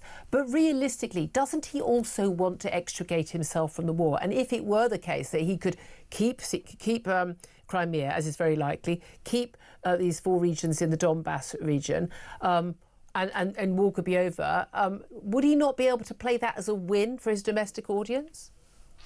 Well, we don't know what's going on behind the scenes. We don't know what's already been offered to him and what's playing out not in the public eye. He's clearly just trying to improve his hand more than anything else. And just to build on what you've just hinted at and what Philip just said a moment ago, I do hope that Trump starts cracking down and actually forcing him to the table. And there's many ways they can do that. Yeah. I think a lot of Brits have been upset at the sight of a ship severely damaged and heavily polluting our waters with a Russian captain. And they'll be also scared to know that there are a lot of these so-called Russian ghost ships without the proper insurance, without the proper paperwork all over the world.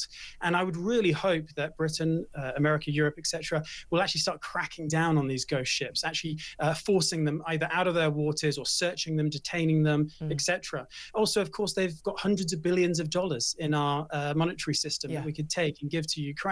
But bigger than that, and hopefully maybe this is even part why the Saudis are so heavily involved in this. Not only does the Saudi prince have a relationship with Putin, but also it's a major oil producer. I hope America pumps and gets as huge amount of oil out of the ground as possible, drives that price down, and really starts hammering the Russian economy.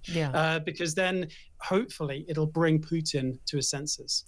Well, again, although often it could be the case for Vladimir Putin and your Russian leader that need to sort of be the strong man. When your back's against the wall, he will double down. Bearing in mind, an awful lot of the Russian public, they simply don't see international news. They don't see neutral news. They think that they're fighting a Nazi state in Ukraine. They believe all that Kremlin propaganda. They have no idea what's really going on. That's the biggest problem. They're very much at capacity at the moment. And that capacity is strong. They are heavily pressuring the Ukrainians all across the front line, don't get me wrong. But for all his talk and for all his bluster, Russia is not the strong country that it likes to claim to be. No. And not only have they driven down their monetary reserves, not only is their industry at capacity, but it's also peaked, plateaued, and hopefully will start to reduce now. They're in a very vulnerable place, and it can get worse if the oil price were to completely crash. So again, I think Ukraine can still win this war, and I've always. And when you say win, do you mean when you say win, you mean ousting Russia from the Donbass and Crimea? I think the long-term goal should be to at least return to the 2022 borders. It doesn't have to be a massive military win on the battlefield, but if you look at how Russia has lost wars in the past, it's because of financial crises. Let's say the First World War and political crises too. A very severe toll was taken on Russia in World War I, despite the fact they still had an army in the field. So again, these are the lessons that we need to learn and we need to build on. Well, indeed, and again, it's like the economic sanctions. There's so much more that can be done. I found it extraordinary when David Lammy a few weeks back was announcing some extra economic sanctions. We could really take on some of these oligarch friends of Vladimir Putin. I thought, well, why wasn't that done in February 2022? Why are you talking about that in 2025? But we know, even with these economic sanctions, actually, I go, the Russian economy is in dire straits. It's bizarre. It's a smaller economy than Italy, given its huge, fossil fuel wealth. Again, this is what happens when kleptocratic dictators take over and the oligarchs get handed everything and just embezzle it. I mean, it's a failing state in that sense, but being able to sell that oil and gas, which they haven't been able to sell officially legally to the European Union and other countries, they're selling it to China, selling it to India. India then ships it onto us. Germany is still reliant on Russian gas absurdly in this situation. There's plenty more that can be done. What do you think about the willingness, though? Because we've got countries like Britain and France, suppose the coalition saying they're willing to sort of step up and provide troops to basically look over, hold on to a ceasefire, to peacekeeping forces, but not more than that, not to actually fight in Ukraine. And Zelensky's been very clear that he doesn't need the blood of any other nationality. He's got men in the field himself. He just needs the financial and the military aid. Do you think that there is any possibility that we will see British and/or French and other soldiers in Ukraine as a peacekeeping force, or do you think that there's no way in the world that Putin will allow that and will not see that as a provocation by NATO? Well, it really depends. It's all part of the negotiation and how urgently they consider it, how necessary they consider it. As you said before, Ukraine is the real power here in terms of as a military deterrent to Russia. And if we continue to support them and make their army even better, then so be it. Any force that we do provide may be just a token force. But it might also be able to build infrastructure behind the line, new airfields and better fortifications, to increase the level of training of Ukrainian troops, and just take some of the weight off their shoulder, a real political symbol of support for this future Ukraine that might emerge after these discussions. So this is all part of Russia will have to determine what it wants to negotiate away and what it wants to accept. It may be forced to accept certain things. And when it comes to the money, for example, this huge amount of money that we've got in the banks of theirs, one of the reluctances of the West to actually seize that money is, one, they want to use it as a negotiating tactic. Yeah. Two, they also don't want to set a precedent of taking other states' money because they want to be seen as a solid sort of foundation, as a strong.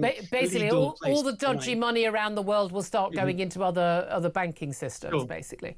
100%. And at the end of the day, but one thing that's always bothered me is the fact that the West has never had a concrete plan. If from the very beginning, as you hinted earlier, if we'd had a concrete plan, if we'd given them the weapons, if we'd seized the money and really gone all out, then Ukraine might have already won this war when Russia was at its most vulnerable in late 2022, early 2023. So it's about the will, isn't it? Again, do you trust? I mean, given Donald Trump, his attacks on Zelensky, and he's obviously got he's got the history, of course, over what happened in his first term, and ended up being impeached over his basically he's withheld $400 million of aid to Ukraine, basically because Zelensky wouldn't agree to sort of instigate proceedings against her and give him information about Hunter Biden and Joe Biden. Now, do you trust that Donald Trump will? When the bluff has been called of Putin, Donald Trump claims it wants peace. He doesn't want peace. He's not willing to come to the table. He wants to take Ukraine and take all of it. That actually, that Donald Trump will do what would, in my view, be the right thing and take on Vladimir Putin economically or militarily, in whatever way. Do you think he will actually step up and help Ukraine or not? It's a very difficult one. I'm honestly 50-50. At the end of the day, because he's so unpredictable. He's so unpredictable. Donald Trump is a very difficult person to read. Does that help his negotiation then? Because Putin won't be able to read him either. Putin is afraid of him. Quite frankly, I think a lot of other states are afraid of Donald Trump because he is so difficult to read. But I have to say, he has done things over the last couple of months, over the last month, which do not make any sense. He's trashed American soft power to such an extent that there are aspects of it I just don't think America could ever get back. Maybe at least not for a generation. So, the reputational damage for such a little gain, for something that he might have, getting the Europeans to spend more is absolutely right. Great. Oh, yeah, 100%. He could have done it in a very different way than he did. Yeah. So some of this stuff just doesn't make any sense from a diplomatic international relations point of view. So my biggest fear is that if he was a rational actor, he would listen to his security personnel, the people advising him, and he would actually crack down on Russia now. But there is also the fact that we can't, there's some things we just don't know. No, indeed. Just finally, I mean, I'm sure I've put this to you before, but when we have people on social media, and again, there's a lot of Russian troll farms, a lot of the people who believe an awful lot, including, I would say, Donald Trump, who would appear, Elon Musk, a lot of what is said online, which is abjectly, blatantly untrue. That this is about Zelensky, doesn't care about peace. He wants to put his men through the meat grinder. I mean, we're talking about tens and tens and tens of thousands of young men who've died on both sides. Bearing in mind, the Russian military also just as much victims of this, people who were conscripted and forced into battle, and many, hundreds of thousands also maimed, injured for life. The Ukrainian people have taken a great toll from this. You fought on behalf of the Ukrainians. You've been on the front line. You've taken those risks. How much are the Ukrainian people willing, from your experience, to fight? How long are they willing to fight on? Because fundamentally, this should be their decision rather than ours, armchair generals like myself, or indeed even Donald Trump. Well, they are, to be honest, they would keep fighting until they get a deal that they can work with. Because you can, I think I've said this before on the show, the old Reagan quote of, you can have peace tomorrow, all you've got to do is surrender. The Ukrainians will never accept that. They will. They would rather keep fighting than get a bad deal or see their country carved up and not have a future anymore. So, but they want peace. No one wants peace more than the Ukrainians and more than Zelensky. But it can't be peace at any cost. And one thing that's so frustrating is that Donald Trump, he does tend to overpromise and underdeliver. This is a Musk problem as well. And then claim later that the targets that he set weren't actually fixed in stone, and that it doesn't actually bother him. It doesn't matter to him after all. And the frustrating thing is that this deal feels like it's being rushed by the Americans. And if you rush a deal, you'll get a bad deal. And Donald Trump said, he wanted to get this fixed on day one. Well, it's not day one. I mean, again, I'm wondering, is he more concerned about his Nobel Peace Prize, which, by the way, Obama got and didn't deserve, hadn't achieved anything, definitely hadn't achieved peace before, rather than actually achieving peace. Really good to talk to you, Mesa Gifford, a former British volunteer with the Ukrainian Army. He's been on the ground on that. Philip Ingram, still listening to that, former senior military intelligence officer. What do you make of what Mesa had to say? I agree with absolutely everything that Mesa said. Well, it's a bit of a love-in today. It is, he's putting it very, very clearly indeed. Putin is not, he's trying to big himself up. He's trying to set the conditions to get what Putin wants. He's playing a very dangerous game with an unpredictable Trump. And therefore, Trump's reaction today is Is there an argument that Trump's unpredictability, and his sort of scattergun, his just sort of, what's he going to do today approach? And we wake up every morning and go, good Lord, what's he done today? And some of it I agree with, some of it I disagree with. That does mean that, strongmen, world leaders like Vladimir Putin can't, he could have predicted what Biden was going to do. He could have predicted what Obama was going to do. In fact, actually, these men often were acting in a weaker way. But there's no doubt at all in my mind, Biden did think that the West weren't going to offer enough military aid to Ukraine that was much as they got. He was surprised by the sanctions. He was surprised by the unity, which is a massive failing of Western diplomacy, by the way. He should have expected it to be stronger than it was, rather than the other way around. It's an abject failing for which, again, a head should roll.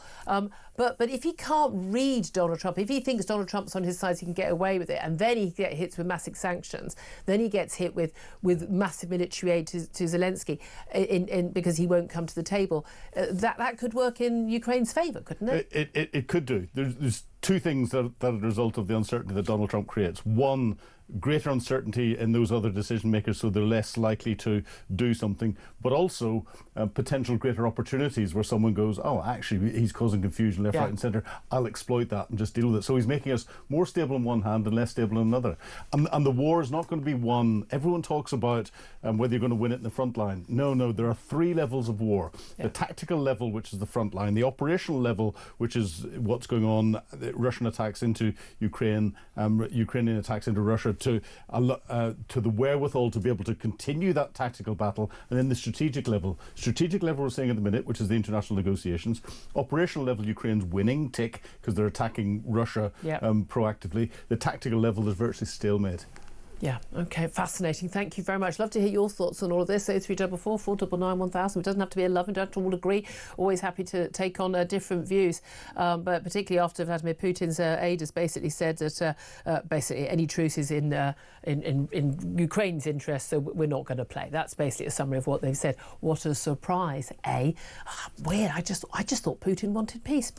I guess the giveaway was when he invaded a neighbouring country. I don't know. There were clues. Anyway, up next, we're going to take a quick break. Then we are going to get to your calls. Lots of calls coming in on lots of different topics that we're talking about, including NHS England's abolition and smart meters. That's up next. This is Talk, the home of common sense.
Yeah, maybe it's fitting the way that Manchester United have been run over the past couple of decades that the new stadium looks a little bit like a circus tent.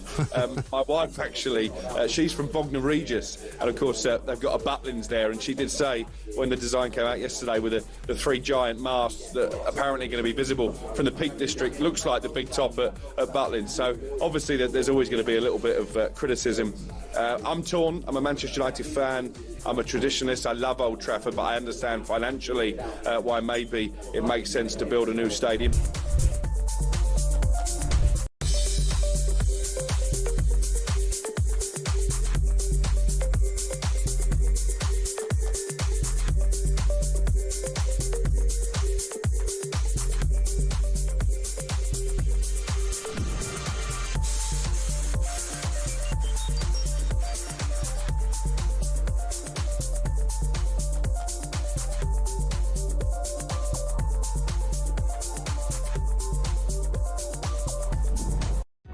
Across the UK, on DAB+, on your smart speaker, on your smart TV, and on your side.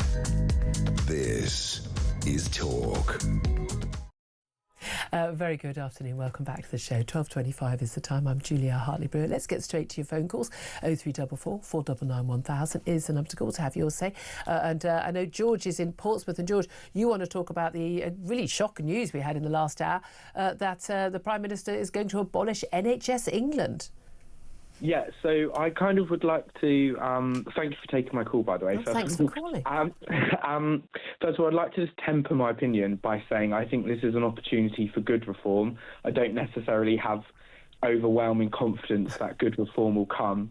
But so I'm currently a medical student, but before that I've spent kind of nearly 7 years in the NHS working in different roles and different different levels, and bureaucracy has always been the biggest problem in the NHS. It's always gotten on the way. Lots of times we have several managers doing one job, and at the top level these managers are being paid over 100,000, but really it ranges from 41,000 to 100,000. So actually, if we abolish the NHS England and reform and are able to reform the management, if we can halve the management and divert that money into employing more nurses, more doctors, other healthcare staff, or even if you are going to divert it into admin staff, actually we need more secretaries, we need more ward clerks. Yeah, the people who actually send out the messages, for about, rearranging appointments as opposed to the managers. When you say you've got, say, several managers, let's say there's 3 managers doing the same job, so and on a good whack, well above average salaries, some 6-figure salaries. So how are they they've got different job titles, but actually they're responsible for doing the same thing, and it's not more than one person's job?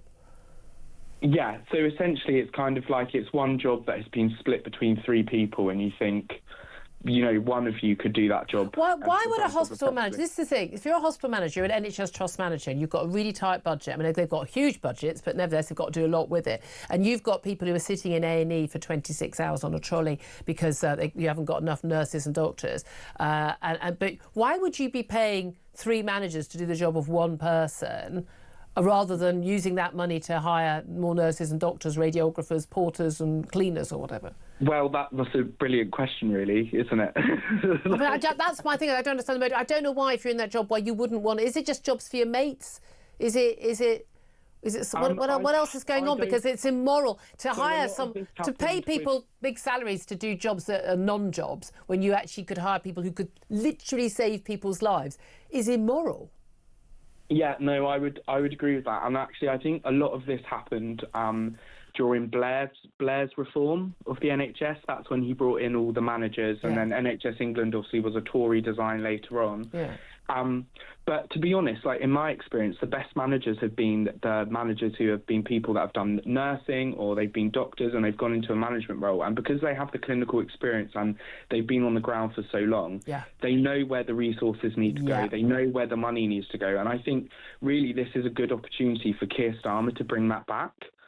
And actually have less managers, but more qualified managers who have on the floor experience, who know what the demands are, who knows where the money needs to go, who know where the resources need to go.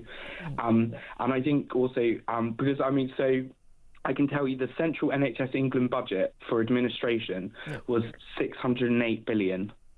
608 million, sorry. I was going to say that. Yeah, million, not billion, 608 million. It could be one day, but yeah. Yeah, I know. And I know, so in Portsmouth, 75% of Portsmouth Hospital's University Trust budget is spent on salaries. That's 75% of the overall budget. Yeah. So clearly, I think this is a really good opportunity for Keir Starmer. If they take the bull by the horns and do it properly.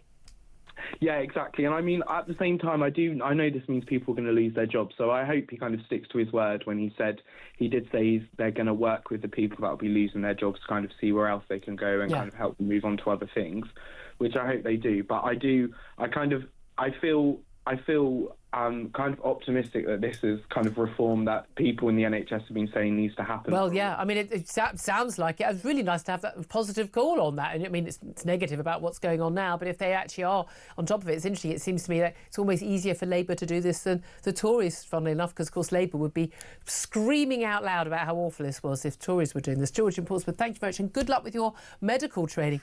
I'd love to be treated by George. He sounds lovely, doesn't it? Let's go to Laura Jane, who's in Hampshire. Laura Jane, you want to talk about smart meters, which we were discussing with Ross Clark about 40 minutes ago. Yes, you are absolutely right, but I did enough research at the time to realise that they are dangerous for 2 reasons. One, because they get things wrong. I was charged by British Gas, and I don't mind saying, in 2021, between March and May, nearly £2,000, and my heating goes off because I'm Scottish. It goes off from the 1st of March to the 1st of November, no matter what. Put a jumper on. Put a jumper on, as my grandma used to say in Scotland. So it goes off. So I knew I wasn't, apart from the standing charge, and I had to fight and fight and fight. And but the ombudsman, to begin with, didn't find in my favour. And I just thought, there's something wrong with this meter. Anyway, long story short, I had to pay to have it taken out. because and everyone was poo-pooing me. My family was saying, oh, this is such a good thing. And I said, no, because smart meters eventually will be linked up to all sorts of other things. Yep. And I am not happy to have a smart meter. People simply don't. They simply do not realise. I had a comedic. I think I got like £1,000 charge from my my energy bill one month. Again, it took me months to get it sorted. It was just some meter reading that had been given. Just completely made up. I don't know whose meter it was they read, but it wasn't mine. And I send them. Thank God I take photos when I do the meter reading. So I've got this little boring file of the photos. So I've got proof and date stamped. So I was able to prove it was wrong. But again, if you haven't got that proof, very difficult. But you're right. I mean, smart meters, they're sold as a way of you saving money. That's not how it's going to work. And again, why do they think they're going to have different amounts of electricity and energy available to us if we're going to have this plentiful, abundant, cheap energy, which is what we've been promised under net zero? And by the way, not that this is just an amusing anecdote, is the reason why it took so long was because it was during COVID and everyone was working from home or not working, and it was a nightmare to get hold of anybody. Of course it was. But don't worry, everyone's working very efficiently now from home, listening to this show. Laura Jane in Hampshire, thank you very much indeed. 12:32 is the time. Up next, going to take a quick break. Then we're going to talk to former Labour Party advisor Mike Buckley. I'd love to hear his thoughts about, NHS England being abolished. Britain no longer a rich country after the living standards have plunged, and why 5 million people now, a record 5 million people, are now paying the higher rate of tax at 40% on some of their income. That was supposed to be the top rate of tax, and it was supposed to be for the very, very elite wealthy. And now it's paid by 5 million of us. We'll talk about that up next. This is Talk.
Across the UK, on DAB+, on your smart speaker, on your smart TV, and on your side. This is Talk. This is Talk, the home of common sense. Some breaking news for you. President Trump has threatened to put a 200% tariff on all alcoholic products coming out of the European Union. That includes, of course, French wine and champagne. Now you're onto a topic that I really care about. Yes, But it's not going to affect me. I don't live in America. But that's the latest threat to the EU.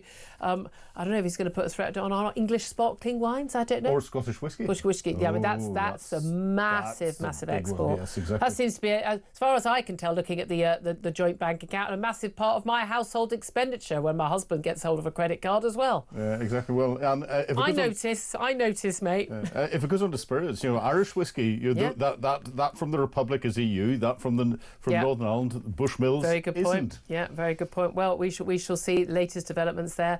Again, it wouldn't be a normal day without another announcement coming out of Donald Trump.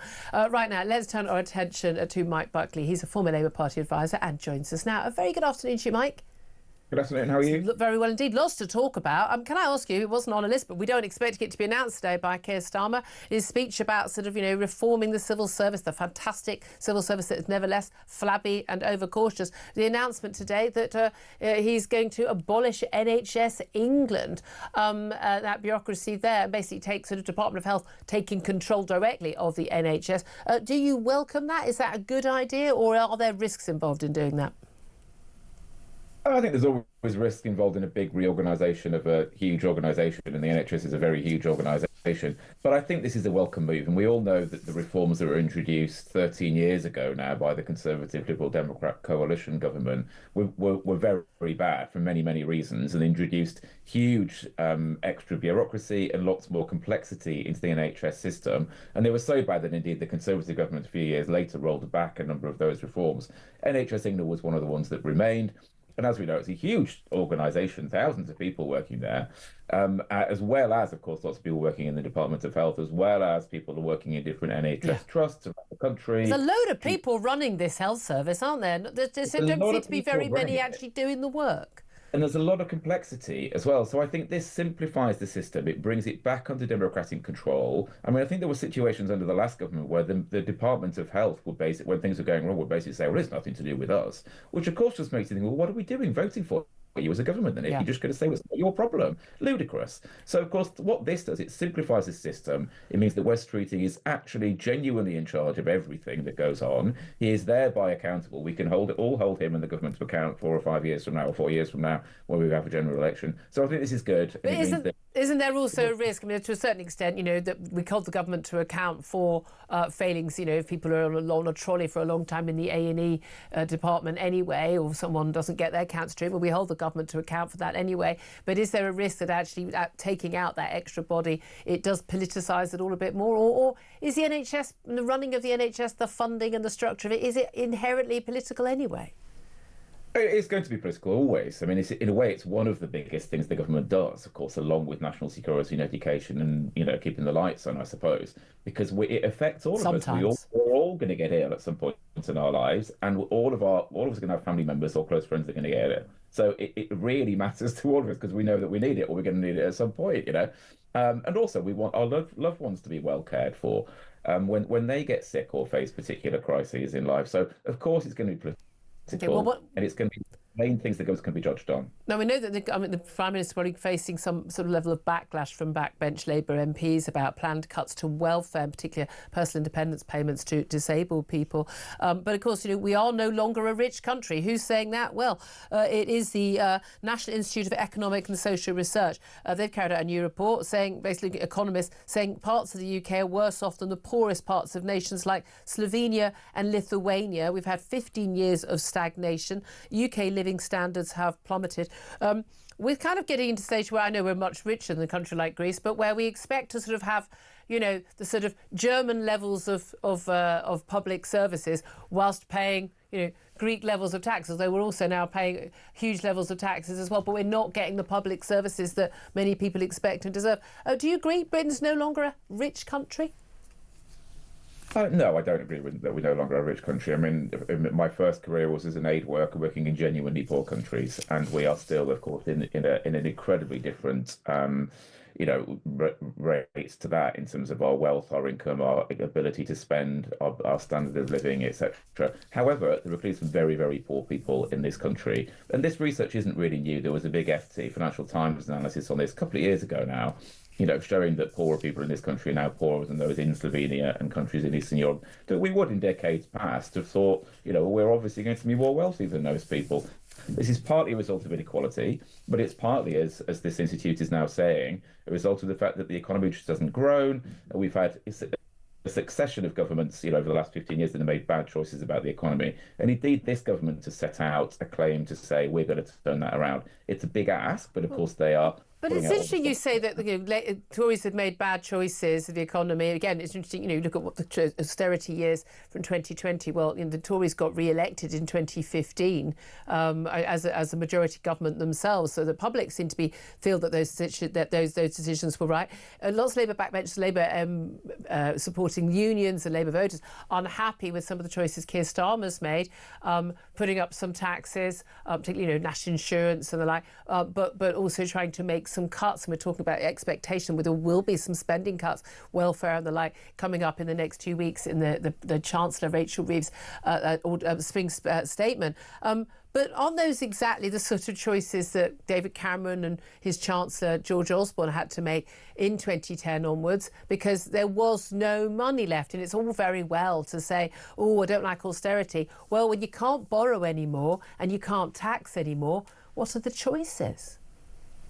Well, I mean, the choice the government had back in 2010 and then onwards was to invest in the economy so that it would then grow, which is what not most, but certainly a lot of economists were asking them to do. I mean, if you think back to after the Second World War, the economy was absolutely smashed. The country was smashed. The government at that time, the Labour government under Attlee, didn't sit back and say, we're going to have to cut everything in sight. They sat back and thought, you know what we need to do? We need to invest in this country by building homes, by building hospitals, by building industry. And they made that happen. Different economic circumstances.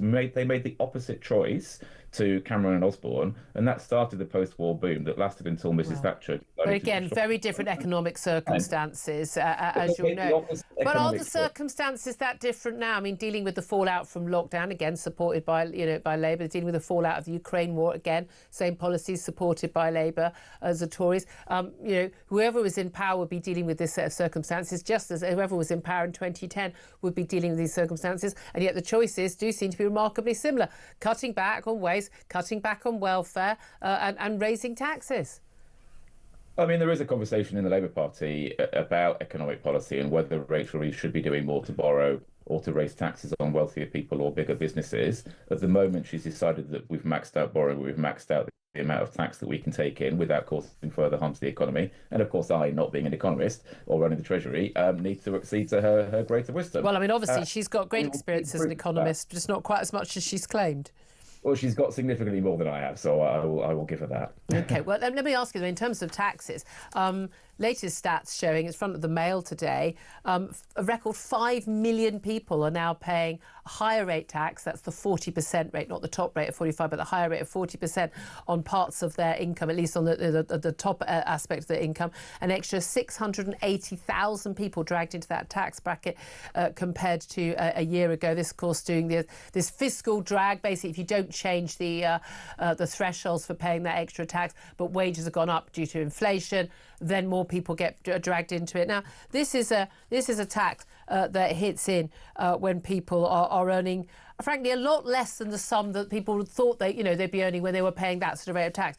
Just over 50 grand a year, and they're paying 40%, 40p in every pound in tax. Now, this was originally supposed to be a tax for the very wealthy. I mean, the very top echelon, someone who was the manager of a bank, not someone who worked in a bank, not for teachers, not for some nurses, and not for junior doctors and the like. And yet this is a tax rate that is hitting so many people. Is there an argument to cut that rate, given that actually a lot of people who've worked very, very hard, done all the right things, are now paying over, along with national insurance, a huge percentage of their income to the state? I really don't have a problem with this at all. I think it's right that people who earn more that should pay more tax. Well, they already are. This is only paid on income that they earn that's above the £50,000. But look, up to that amount, so including all of their wages up to that £50,000 figure or just over, they'll be paying 20% tax like the rest of us. It's only over that amount that they're paying the 40%. I don't have a problem because the government, as we've been saying, needs money to spend on the NHS and other public services, and it needs to make sure that it keeps the lights on. And as we've been discussing, the economy hasn't really grown. Productivity has been low. They need to sort that out. If they sort that out and the economy starts growing and the tax take improves because of that reason, which is the better reason, then maybe they'll be able to increase the tax thresholds again. But until then, I think I wouldn't be at all surprised, and I have no insider knowledge, that she would extend the freeze on that tax rate being raised. I just think there are an awful lot of people, especially people living in the southeast, where the high cost of housing and transport and the like, would not regard themselves when they're earning 50 grand, and even if it's only a couple £100 that's being charged at that rate, would not regard themselves as being wealthy, would not be expected to be paying that much tax. But I just want to leave it just fine. I don't know what solicitors earn these days, but I imagine Jonathan Reynolds, the business secretary, wouldn't know either, given that he isn't one. And yet he has claimed in the House of Commons, he's claimed on his LinkedIn page, and claimed, we are told, a number of events where he's spoken to people, that he was a trained solicitor, even though he is not a trained solicitor. He did a few months of training, never qualified as a solicitor, and it is a criminal offence to claim to be a solicitor when you are not. How on earth is this man still in government? I mean, I genuinely think this is a non-story. I mean, this was 10 years ago, and he said in a speech, I was working as a solicitor instead of I was working as a trained solicitor. I really don't think this is a particularly Have you ever got confused about what professional qualifications you have? No, I haven't, but equally, I haven't been standing up in Parliament and making speeches and simply... But his LinkedIn profile, I mean, you know, people say, oh, well, he didn't fill in his own LinkedIn profile. He might have checked it occasionally and known whether... I mean, he's done it on a number of occasions. Quite a few people are saying they've actually sat with him and he has introduced himself. He's talked about having been a solicitor. He never qualified as a solicitor, never came close to qualifying as a solicitor. It is a criminal offence to claim that. It's equivalent of someone claiming, I'm a doctor, when you're not a doctor. It is a legally protected professional qualification. I have to say, having been in many meetings with Johnny Reynolds in the last 10 years, I've never heard him claim to be a solicitor. As I say, I do think this is a non-story. It's something he said in Parliament 10 years ago. You think it doesn't matter? It doesn't matter if people lie. I mean, we've had a whole collection of, Rachel Reeves's CV, Angela Rayner's CV, questions about the former Transport Secretary had to go. I mean, there does seem to be a bit of a problem in the Labour front bench that people have been basically making up their experience. But when you've claimed you've been a solicitor as part of your experience, that's something people go, oh, that's a difficult professional qualification. People will take you as more of a serious person. When you haven't actually done that, do people not have a right to say that actually you're a liar, we can't trust anything you say? I don't think for a minute that he's a liar. I think he made a simple mistake. People are allowed to make a simple mistake. It's not a mistake. He's apologised for that mistake, and I think importantly, the regulatory body of solicitors has said we're not going to investigate. This is effectively a non-issue. Yeah, I don't think it's a non-issue for voters. I like Jonathan Reynolds, get on very well with him. I'm just not sure that people should be in government who've lied about their professional qualifications. If you have these things on your CV, it was mentioned in an election leaflet, I believe, at one point as well. You get elected on that basis, you have lied. If any other job, and they found out you didn't have the qualification, you said you had a professional qualification like that, you'd be out on your ear, you'd be sacked on the spot for gross misconduct. I mean, I think we have a difference of opinion. You think that Johnny lied. I do not. I think. Well, I know he lied. I don't think he lied. I know he lied. It's in black and white. Well, he had to correct Hansard because he lied.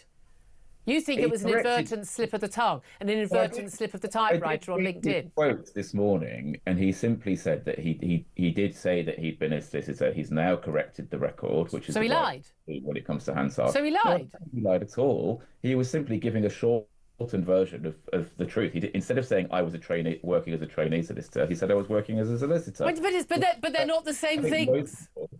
Most people would understand that it's effectively just communicating the same point. No, they wouldn't. They'd understand that he lied. But, because you're not going to agree with me on this one, but, I mean, I don't know. I mean, I'm a NASA astronaut. Oh, sorry, I just got confused. But, I once went on a plane, so I got confused. I thought I was a trained NASA astronaut. I mean, easy mistake to make. I'll correct it tomorrow.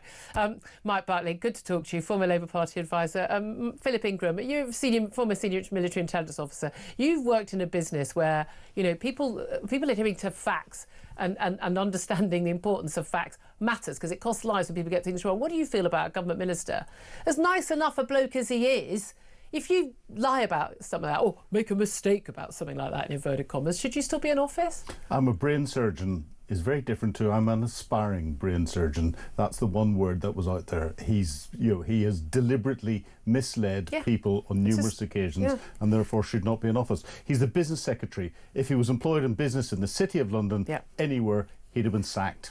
It's just that I don't know why the rules should be lower for public servants, people representing us in But I don't understand why advisors defend him as well. No, it's just extraordinary. Well, former advisor, I'm sure his advisors would as well. Anyway, Keir Starmer apparently has accepted his apology and it's all fine. But it's just, I genuinely sort out your CVs, guys. It's not that difficult. Do the stuff and announce the stuff you've actually got qualifications for. 12:50 is the time. I'm going to take a break. Up next, we're going to talk about woke Snow White. Is it the end of woke in Disney? We'll talk about that up next. This is Talk.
I think what Kemi's doing, in all honesty, is saying, how do we stop any of the pull factors that are bringing people to the shores? So, yes, we know we've got to stop the illegal immigrants. We would have the Rwanda scheme, and I'd still bring back the Rwanda scheme or replace a third country you could send them to. So this is another way in saying, if you do come here, it's not going to be the free ride you thought it was. You're going to have to pay back your housing costs.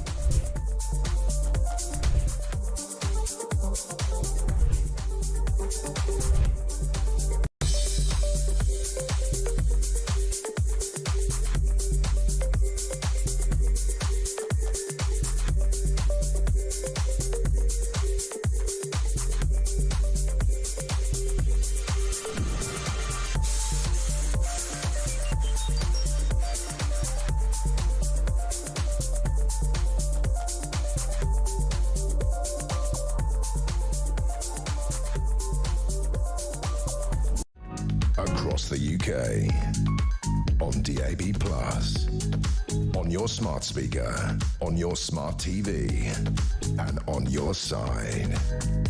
This is Talk. This is Talk, the Home of Common Sense, with me, Julia Hartley-Brewer. Let's go straight to our next guest and talk about, well, whether or not Disney is finally going to ditch the woke and give up on it, because, frankly, audiences don't like it. In particular, as Disney's hopes for Rachel Zegler's Snow White have been dwarfed by a woke backlash. Let's talk to commentator and author Ollie London. Very good afternoon to you, Ollie.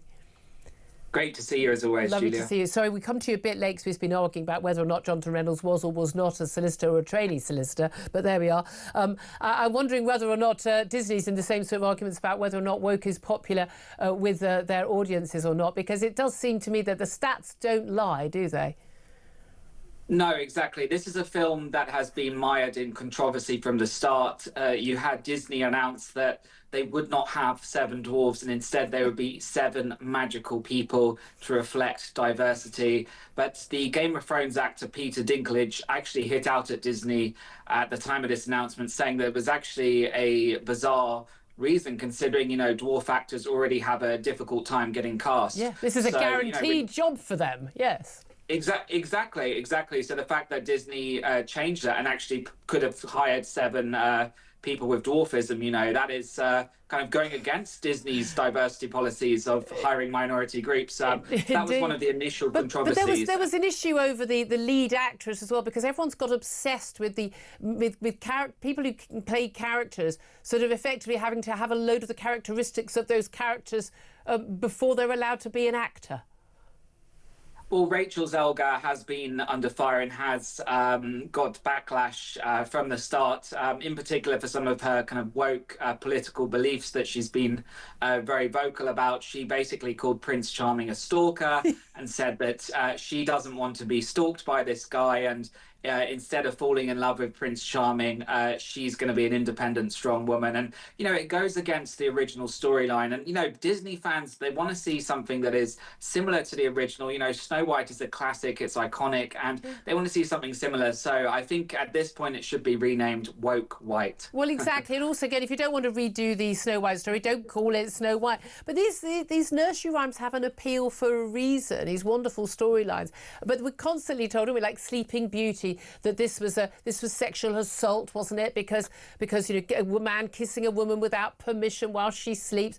I mean, people have just lost their frigging minds about this stuff. But there has been a backlash from audiences, hasn't there? Because audience basically saying, look, we don't want we don't want a woke version of a film. We just want to have a nice sort of good v bad film about lovely people coming together. And the funny thing is that Disney actually has got a really good track record, and a lot of the other companies making these sorts of movies in recent years with lots of very strong female roles. I mean, I think of Frozen, and I think of Moana and things like that. Really strong female characters. We haven't got an issue with that. No, exactly. That's not the issue. And, Disney had a $240 million budget with this. They've actually now announced they're scaling back promotions for the film with the premieres amid controversies, specifically Rachel Zelga's political and woke beliefs. So, it could be a big box office flop for Disney. I think, in America in particular, people have rejected woke.